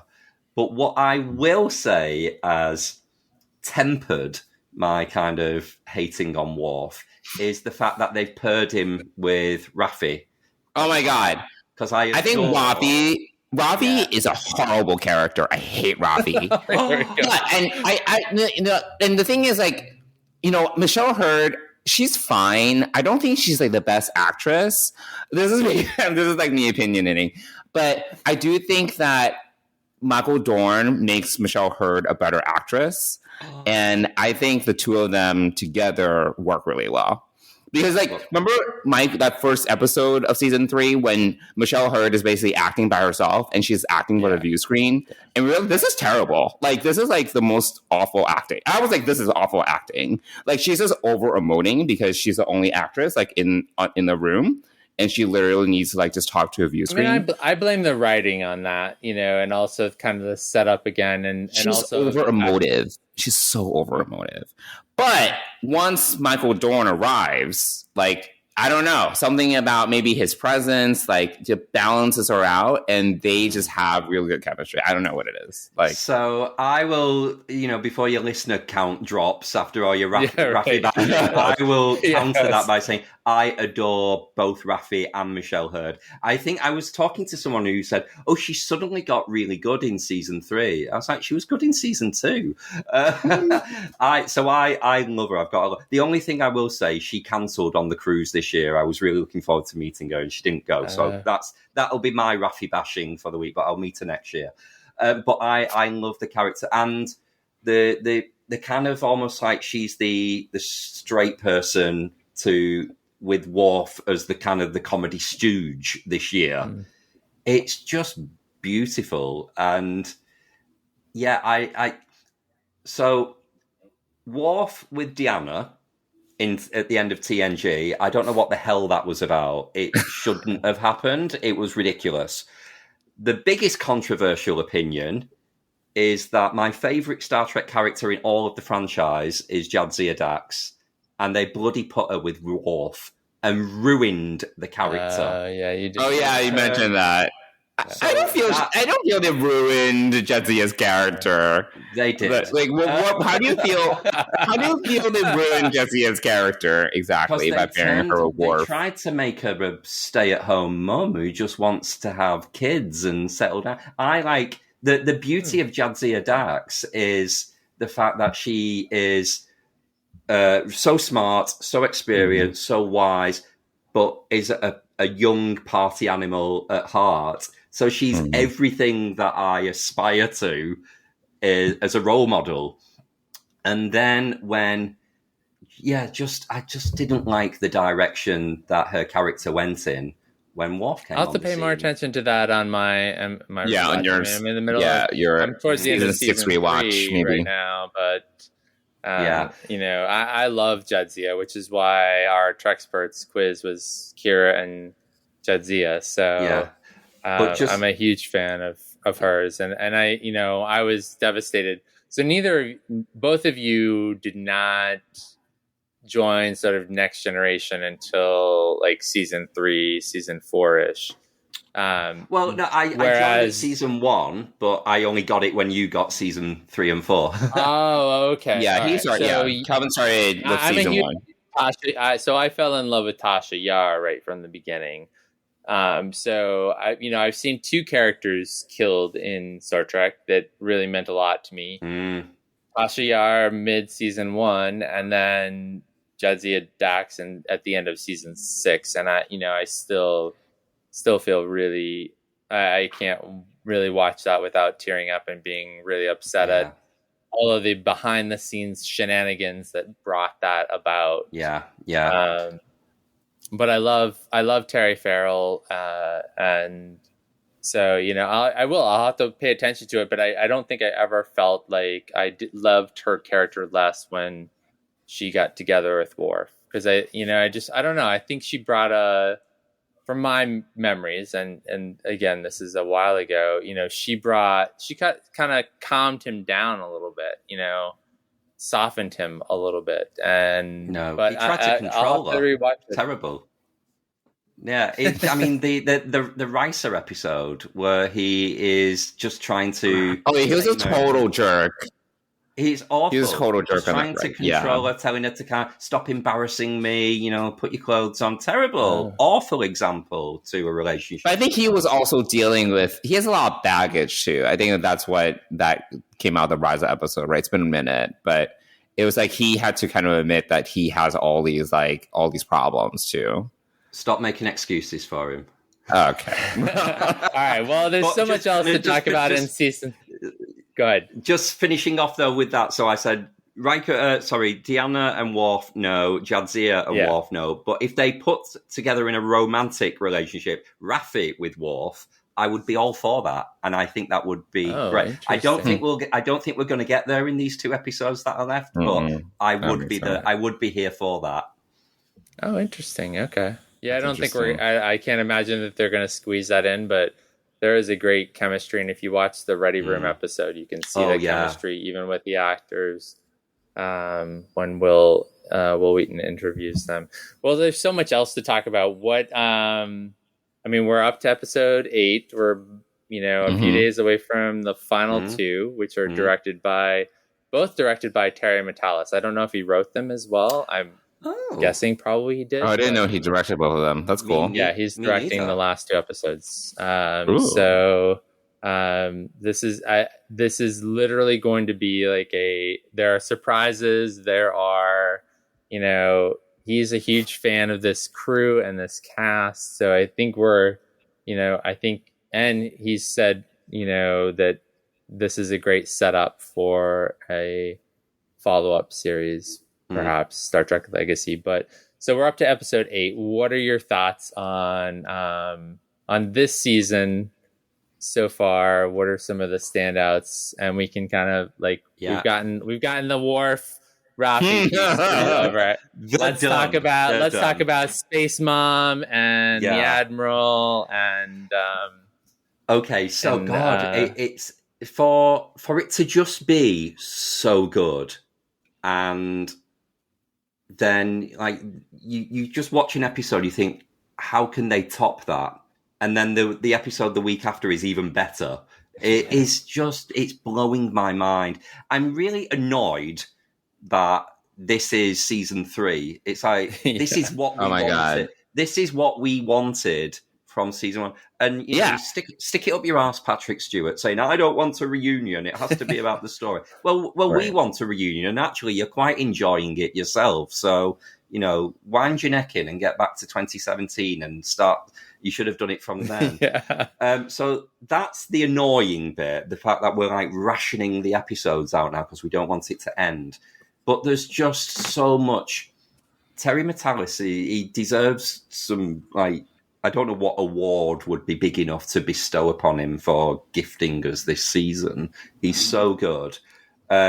Even to everything, what they've done with Jerry Ryan, with almost Seven of Nine's character is almost kind of being looked at a bit in a trans kind of way now. So there's a bit more representation there with the whole dead naming aspect from Shaw. And then that really moving scene where it showed Voyager and she said, that was where I was reborn and found my family. It was all those undernotes of kind of trans commentary. So there's little nuggets like that. Todd Stashwick is amazing as Captain Shaw. Who'd have thought that from someone in episode 1 where the internet was on fire saying, who is this knobhead, to us now loving him and wanting him as the lead for Star Trek Legacy. So there's the way they've managed to achieve that so quickly, but just the development of the characters that have been off screen for 20 years, that you believe the characters have done things in those 20 years and they've not picked up where they've left off. And the chemistry, even in this week's episode with Riker and Troy in the jail cell, the chemistry between them, you just can't pay for that. There's no salary big enough to capture that. And so, there's been so much. The cameos have been amazing. I've been fortunate enough to avoid spoilers. I basically don't go on Twitter on a Thursday. But Ensign Rowe, my God, it destroyed me. That it was incredible. A beloved character. I was crying from the moment she walked on screen, and you didn't want to see me when that shuttle exploded. I was a mess. Yeah. So even Johnson broke a tear. It is rumored. I was I don't know if I cried, but I was like, I got misty. Yeah, which is unusual. They they know. I mean, this sounds quite harsh, but I lost a relative in the family of like about 6 months ago, and I've cried more at Picard season 3 than I did at my grandmother's passing a few months back, and it just shows you how invested and the way they know how to pull. I even cried at the closing credits the other week because it had all 7 actors' names in the credits for the very first time. And I was like, oh, we've not seen that for so long. And it made me cry. I sound like a right boss. Yeah. But love it. I just can't, they can't do enough. I like to point out a couple of continuity errors just to make myself feel better that it's not perfect. No, it's not perfect, but honestly, compared to what we got in season 1 and season 2, which I despise, I think it's fantastic. Yeah, I think it's amazing. Kelvin, I just as a sidebar, these are the sorts of things that probably would not go well on All Good Things. But... Our co-host Mark on All Good Things, he gives us a hard time if we get overly critical. I'm like, well, we have to debate the subject. We can't all just agree that everything's amazing. It would be very boring. But yeah, do not pitch Johnson as a no, for that one. Yeah, Mike's the more positive. Mike's always the more positive one, and I'm like, I don't have time for that shit. Whatever. Yeah. One of the things that I especially over the last 3 episodes, right? I think is when we get to see Geordi. Bringing Geordi back with Data, I think has been, and seeing that one is, his feelings about the loss of Data, but also, and the potential loss again of Data in this most recent episode was really palpable. Yeah. Mike, what was your opinion on the kind of, I wouldn't really call it a cameo, but the nod to Tasha Yar this week? Did you like it, or do you think Denise has been done dirty? No, I thought, that was perfect. I thought it was, I don't, if you had brought her back in season 1, that would have made more sense. Yeah, with the Romulan focus. Yeah. But I think that is just so clearly Data has, had feelings for her without really having feelings for her, and has held on to that, and seeing that, definitely made me feel good, and also to know, like, he's giving, like, are we really going to get a lore version of Data permanently? And just to see, and just watching the episode and being like, come on, Data, come on, be a little. I mean, I was not at any point worried that we were. I was because I was not concerned because Brent Spiner had told Terry Metalis and even before that, I'm not coming back again this season to play. They're not going to kill Data a third time. Like, give me a break. Come on. But I thought this was a really nice way, and I didn't know what was going to happen. Yeah, I was not. Yeah, I didn't know how they were going to get there, but I was not concerned. Sorry, Calvin, go ahead. I was going to say it was a very clever misdirect that in all of the build up to the season, it was just established Brent Spiner is Law. That's who we're getting. And yes, he was a little bit, but really it was just a plot device to get Data back. Right. Which, that's now sorted. So we got a few. An older Data and a feeling Data and one who can do contractions and play around with humor a little bit. And, so which I think just also brings Brent Spiner to life as an actor in a completely new way. So I'm really, but I love the dynamic with him and Geordi. I think that, that scene when they're walking out and going up to the bridge and they're just, he's like, you used the contraction and no, I didn't. no, I didn't. And, just that, that was, that buddy, friends reunited. Yeah. And then we get to the bridge and you get the whole 7 of them reunited. And that was fantastic. It's just, that was really a really nice cap to that episode. And Yeah. That was one of the things that bothered me about season 1 of Picard, because they brought Data back, but Geordi was nowhere to be found, of course.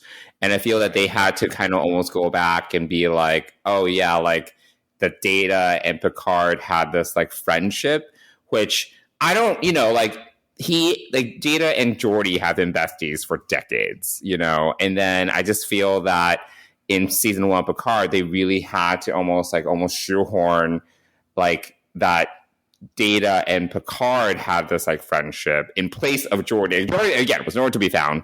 Not to say that they didn't have a relationship, but it wasn't the same, And I feel that in that final scene of the finale of Picard season 1, it was almost like all this emoting about like the friendship that in my mind wasn't genuine to me.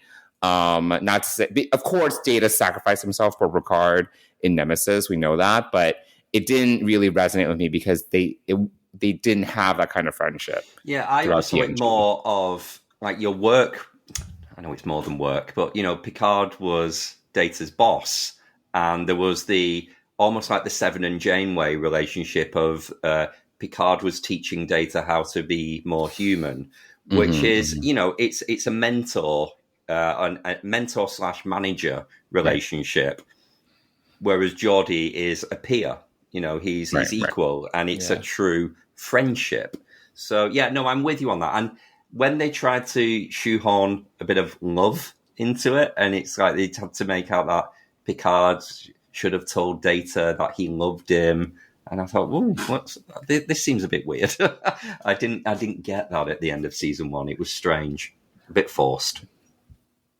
Any thoughts on having Space Mom Bev back in the picture? Love.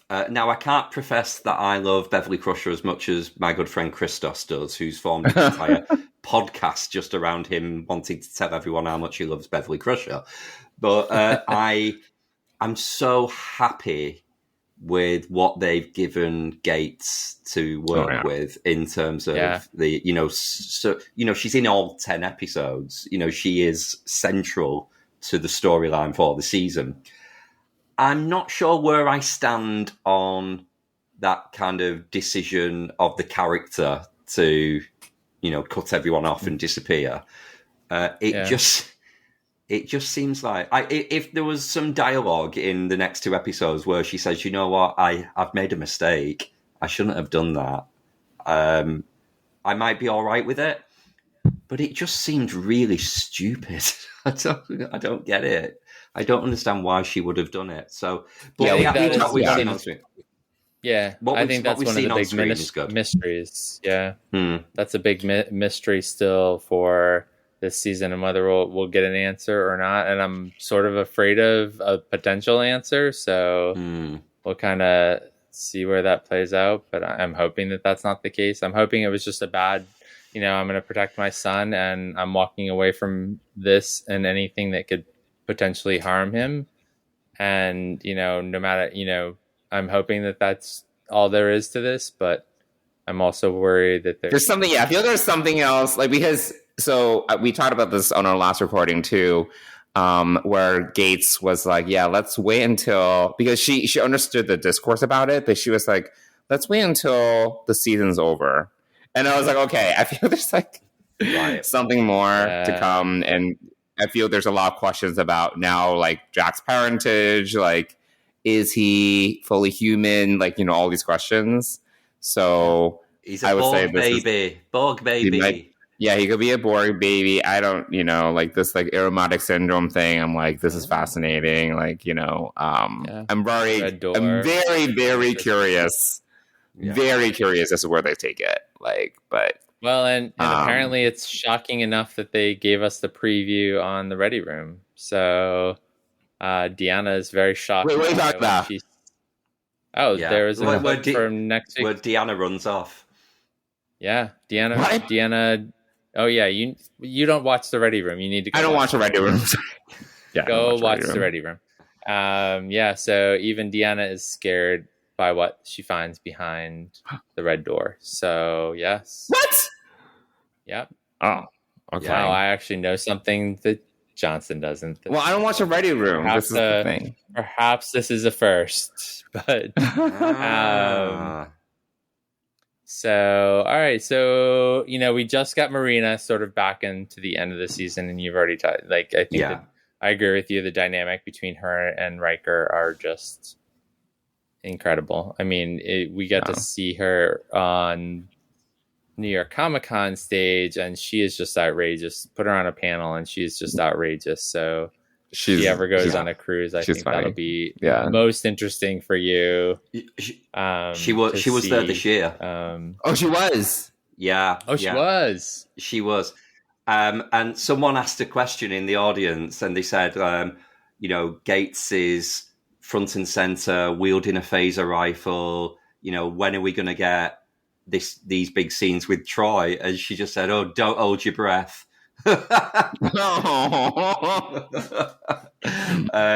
She is. I mean, she's a total liability, Marina. You don't know which way she's going to go, and they kind of they love her and are quite embarrassed by her in equal measures, which shows. But she tears it up. Anything she's involved with at a convention. To the point where, like they have the guys running around with the microphone. She says, no, we're not doing all that. We've not got long. If you want to ask a question, form a line down the middle, and then we don't need to run around with the... she takes command of oh my God, she's fantastic. Panel. She's great. I love her dearly. Yeah, she is. Yes, absolutely. So I think any other thoughts? Anything you want to put out there for? Yeah. So season 3. So obviously they've left us right until the very end to find out who is the head and what's up with Jack. Head. So I'm very much in Borg camp. I think the voice is the Borg Queen. I think the Borg are behind the door. I think the tie-in to the Changelings. If you think of the Great Link and the Collective are very similar. It's all about connection. And I think the Changelings have become interested in the Borg because maybe they can't link anymore and they want to kind of adapt. So there's something there with that. But I think that the Irumodic syndrome is a legacy of Picard's assimilation. That was the misdiagnosis, and that is what's been passed on to Jack through nanoprobes in the sperm or whatever other biological process. What I think I'm looking forward to is I'm sure it was confirmed that there's going to be a scene where they're all together on the Enterprise D bridge. So I think interesting. I'll be screaming. I was screaming. Inside of the Fleet Museum, because obviously it's Space Dock and they're all parked outside. Yeah. Space Dock's got a quite big inside as well. I think they've recovered the Enterprise D from Viridian 3 and they've got it inside the museum. The saucer section. Yeah. So I think there's a scene where they're all going to be on the bridge. I also have a suspicion that in the Frontier Day finale big battle that will be coming, because of this aspect of all the ships being linked together, what they've explained, they're going to need to use old ships. So I think all of the Fleet Museum ships are going to be used in that battle. So it's going to be a treat that we're going to see like the NX-01 refit and Voyager.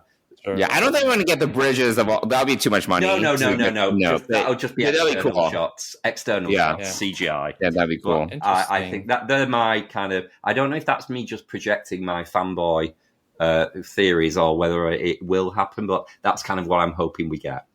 Oh, that's if they're all on the Enterprise D bridge, I will literally be screaming. Like they'll be screaming.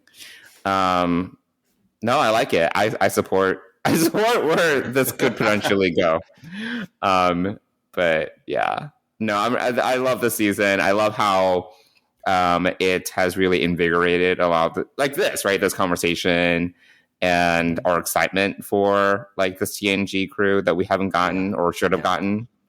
So I think it's great. I can't believe there's only 2 weeks left. That's it. I know. It's done. And I like that they've, at first I was kind of like, oh, we have to wait till June 15th for season 2 of Strange New Worlds. But I think we're all going to be feeling a little bit of a hangover from Picard, and I kind of want, that break will be kind of nice to have. Possibly, we'll see. It would be nice to be able to go on Twitter on a Thursday. Oh man. I mean, going on Twitter any day of the week is a crapshoot. So, well, Mike, now that we may not get these screening links, we need to be extra cautious. So yes, if we don't have the screener, absolutely, yeah. Yep, gonna have to avoid all of that because there is a big. According to Will Wheaton, he's not telling us who's on the Ready Room next week. But there's a big surprise, at least one big surprise next week. Oh God. Okay. I'm nervous. I'm nervous it's going to be spoiled. That's like you know what they're saying about the setup for Legacy? Tim Russ said he's in 2 episodes. So yes, I heard that too. That pissed me off. Like, why would you on Twitter go and say that? Yeah, Tim Russ actually spoiled it himself. He was the one going. Yeah, he did. Yeah, anyway. He did. Yeah, dumbass. Come on. Yeah, I think there's going to be like a rescue scene. So all these people who've been replaced by changelings, I think Picard and co are going to save them, and they're going to walk into a room, and there's going to be legacy cameo characters. And that's where I think we'll get Admiral Janeway. I mean, interesting. She's been mentioned 5 times. If she's not in it, even if it's just audio over like the comms channel or something, and Kate's not actually seen, I think the fans will riot. Yeah, I mean, I think we're pretty assured. I mean, again. I think we're pretty assured because I wouldn't have thought of Tuvok, and that scene was brilliant between Jerry and Tim. So it's unfortunate that it was taped separately, and you couldn't really do it like face to face. But I think I think that they've been holding things back, and I think that that's been really good, and that's perhaps why we haven't gotten a screener, because some asshole is going to ruin it for everyone. So that's the problem, So I can absolutely stay off social media. Johnson will probably stay up till 3 a.m. Eastern time to. Oh my God! I wish it wasn't at 3 a.m. I wish it was like 12 Eastern that they. You'll just take your evening nap and be fine. You'll be fine. You'll suffer through the day, and then you'll be screaming at me at Slack saying, "Watch this episode now. Watch it." But yeah, I think we have some more surprises in store, and I'm anxious to see how this sets up Legacy, because I do really Captain Shaw has grown on me. He was a complete asshole in episode 1, and I did not like him. I'm like, who are you to be disrespecting these living legends, people that I grew up with? So, and then I've kind of slowly come to respect him and like him a little bit more and more every time we get to see him. But I'm not sure that he would be the lead. I like him, but I don't like him enough to lead Star Trek Legacy. Yeah.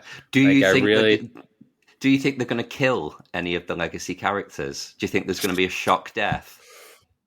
Oh, I don't know. I don't think that's Terry Metalis' style, to be honest. And given that we're dealing with Row. Right. Well, that's true. I bet the big 7. I don't foresee that being a thing. I think that if we do, I think it's going to be a surprise, because maybe they've been replaced by a changeling. Yeah. Oh, God. So and will be paid off later, or it'll be a cliffhanger at the end of 9. Into 10, something where we're. I'm nervous. Yeah, I am. I'm not worried about that. They've done a good job of kind of the future in All Good Things.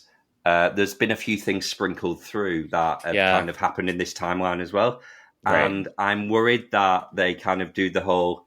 Well, Deanna died in the future of All Good Things, so Deanna's going to be the one. Yeah, type to mirror it a little bit. Amy Nelson, who I podcast with, is the biggest Deanna Troi fan in the universe. And anytime I even hint at that suspicion, she screams at me. So Yeah. No, I don't see them doing that necessarily. I think, I think there are, unless it's a cliffhanger and they've been replaced by a changeling. But so going back to, well, two other things I want to share. One, I hope we get to see the Enterprise G, and who's captaining that. That would be kind of a cool little Easter egg. And then I really want Are we up to the G? Are we up to the G? F. Yes.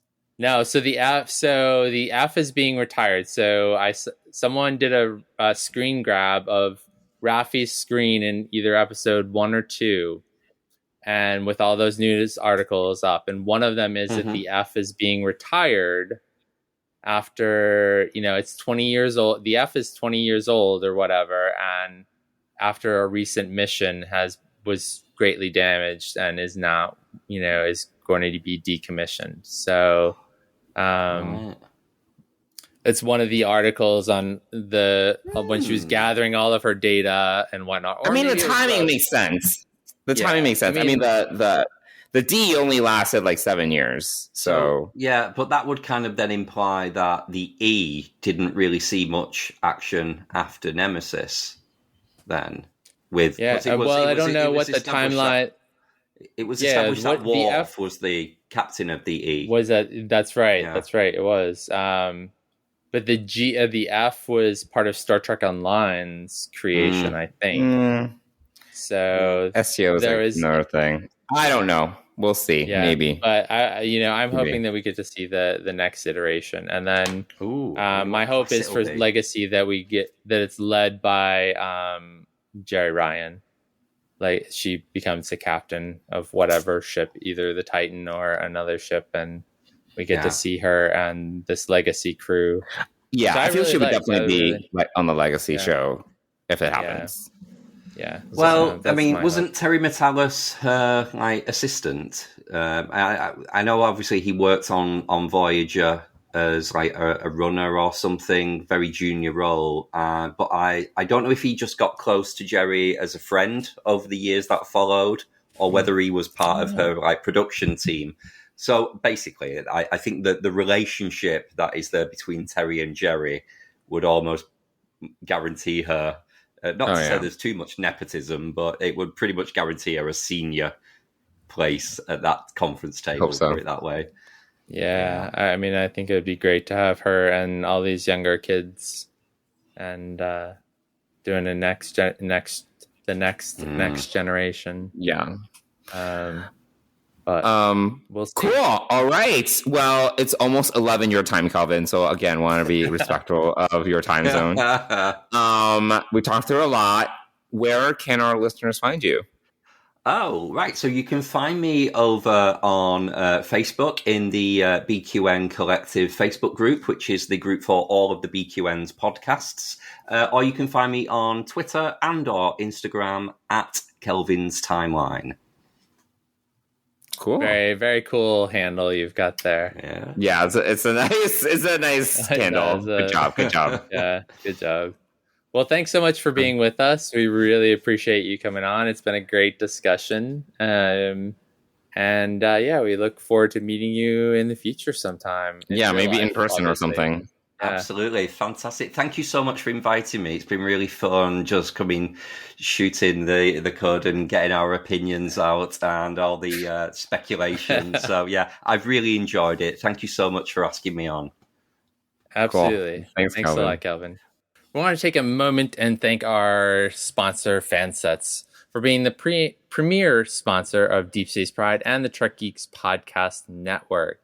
Fansets makes incredible pin collectibles, and in fact, they've released a bunch of new ones since we last talked, including a Benjamin Sisko, Captain Sisko pin, a Christine Chapel from Strange New Worlds pin, and they're also doing all these really cool different next generation deltas. So there was the Delta, the original one that we saw on the show, and now they've got two other ones There's an Ensign Delta version 1, which is gold and silver.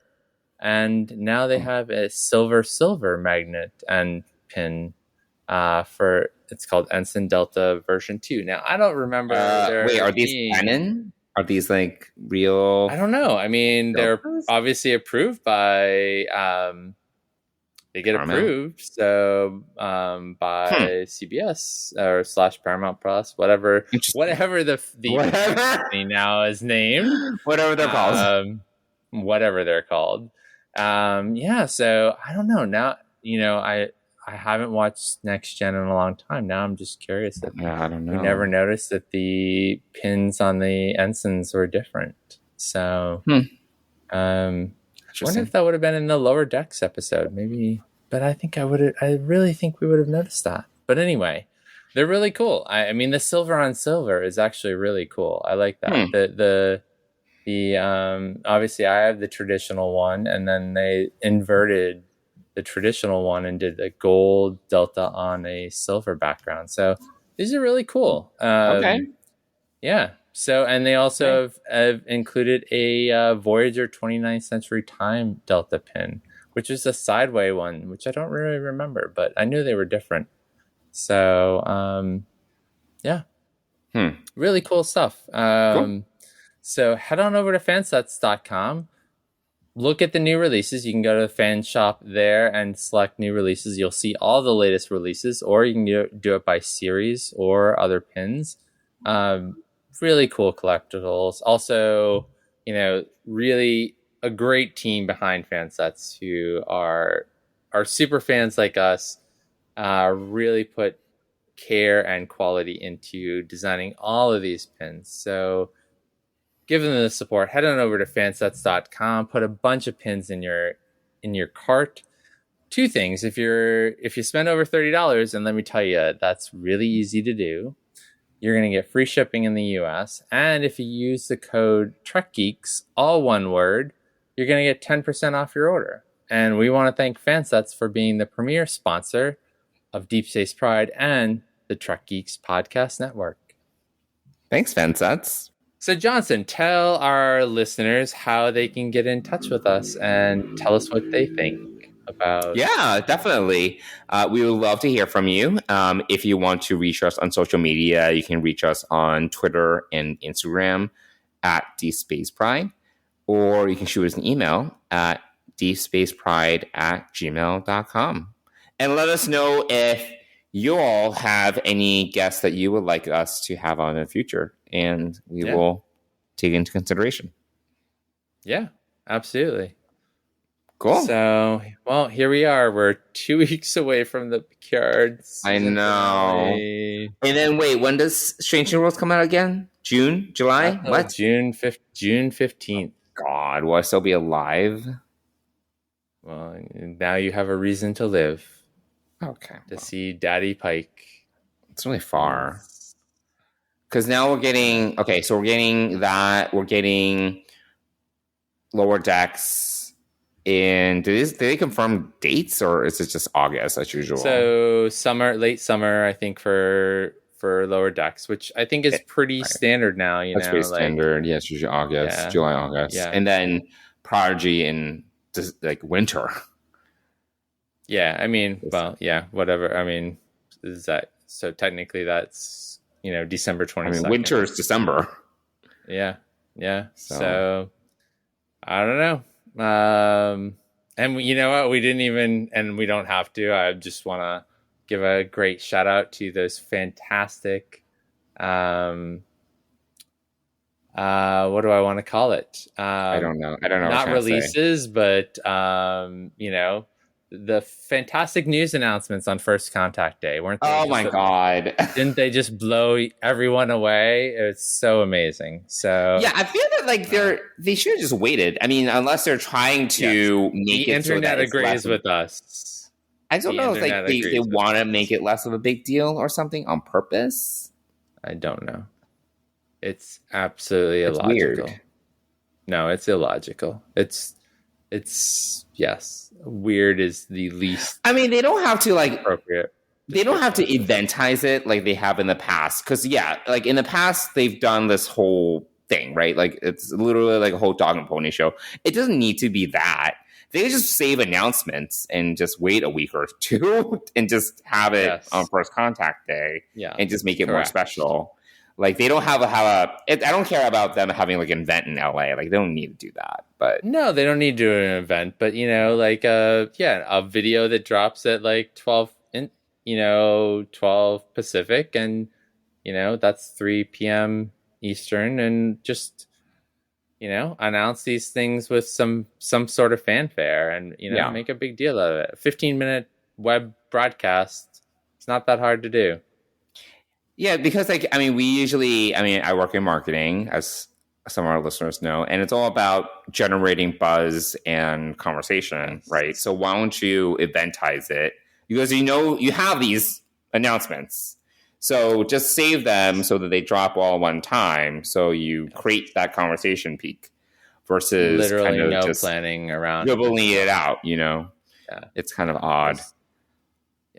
It's the least. Yes. Yeah, I don't know. So many words that I just cannot even say out loud because it's partially embarrassing and it's just ridiculous. Yeah. But anyway, so yes, we have Starfleet Academy coming out. We have what else got announced before First Contact Day? Oh, the release schedule for all these shows. Right. We have yet to get hey, it would have been great to even get a Strange New Worlds season 2 trailer on First Contact. That's true. Yeah, because it's soon. I feel they must have something. So I don't know. Nope. Nothing. So great job using a day that every fan was paying attention to, and great job. Not doing anything. I'm sorry. I really, I hate being a negative person, and this is just. No, I don't mind being negative at all.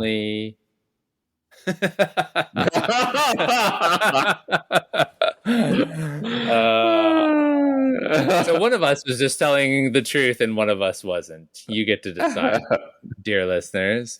So anyway, but we'll be back after this releases. We'll be back after the finale to talk through our feelings on the end of season 3 and the end of Picard as a show.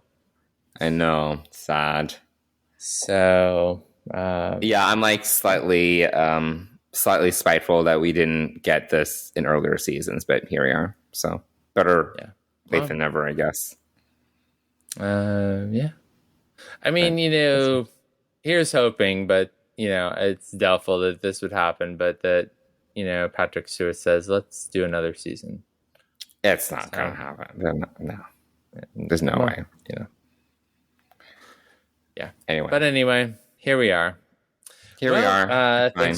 Thanks everyone for listening. We'll be back after the finale to talk through our feelings on that.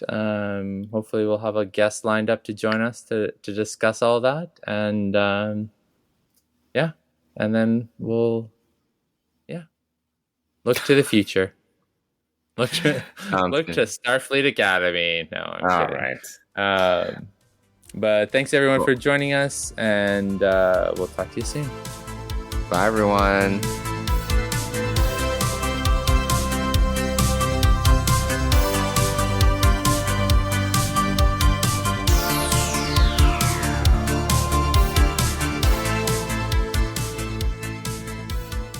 Deep Space Pride is a production of Coconut Media Works. Executive producers Bill Smith and Dan Davidson. For more great Star Trek discussion, discover the other shows of the Trek Geeks Podcast Network at trekgeeks.com or find us in Apple Podcasts, Spotify, or your favorite podcast app.